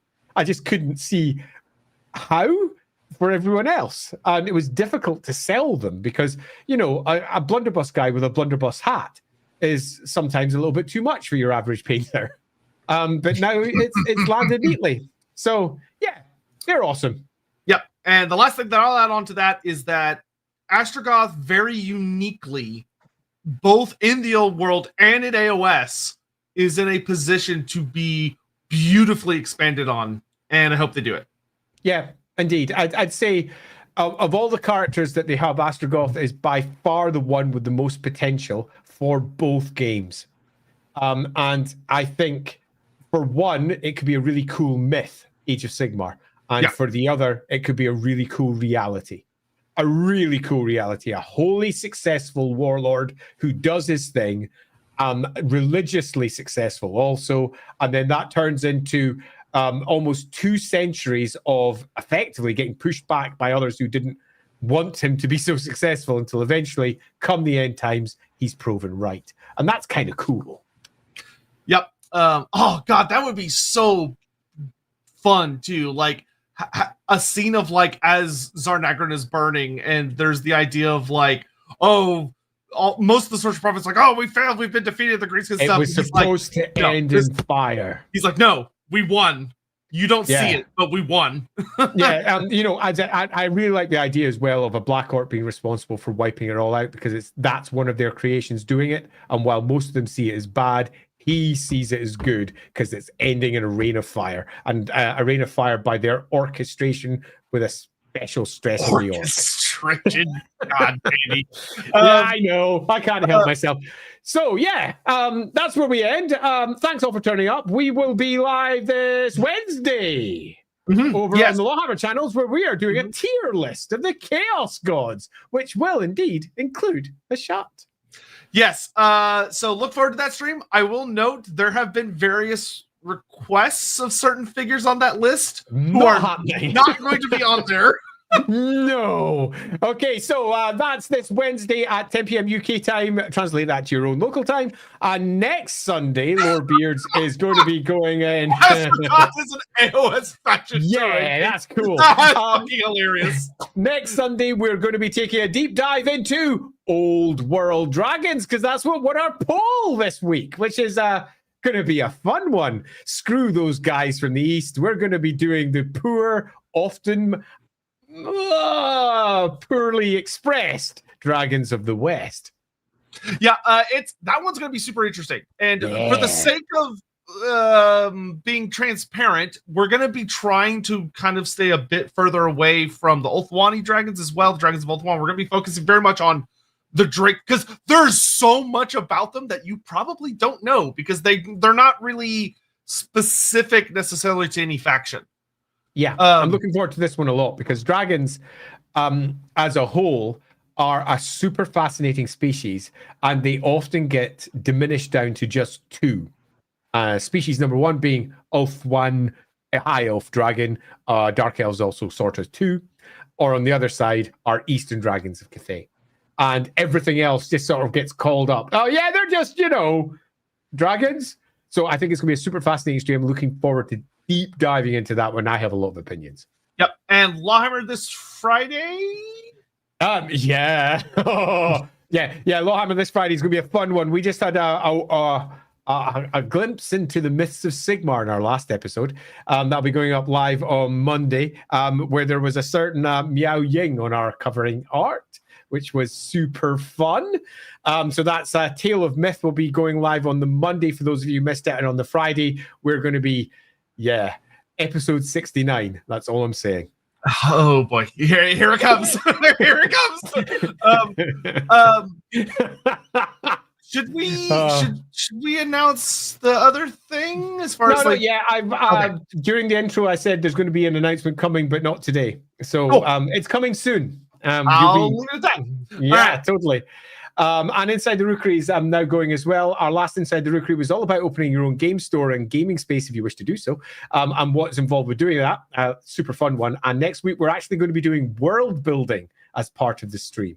So we're going to be getting our best-selling sci-fi author, Tom Toner, is going to be coming in and leading a world-building class for how you do your own world building. That's exciting. That's going to be a super fun one. That's next Saturday at 7 p.m. UK. We're going to be putting the adverts up for that probably on the Monday. So I'll make sure I ping out about that if you're interested in joining in with some world building. We'll be doing it live. So those of you who turn up will be able to contribute towards what we're building. Yep. Oh, last thing. I swear. Last thing. Oh, yeah. Also, thanks to the folks that randomly have been watching the podcast version of Lorebeards. I just want to call y'all out. And like, not a lot of y'all, but enough of y'all apparently have left some very nice reviews. So we got an email that was very nice about like we're in the top. We're actually surprisingly high up when it comes to tabletop game, like tabletop war games. That's what it is. Okay. AOS and 40K. So thanks. Because that's exactly what we do. Yeah. So anyway, just wanted to call that out. So thanks, all. Look forward to a very funny social media post about that soon. So I'll see you guys later. Thank you all so much for watching. And we'll see y'all next time.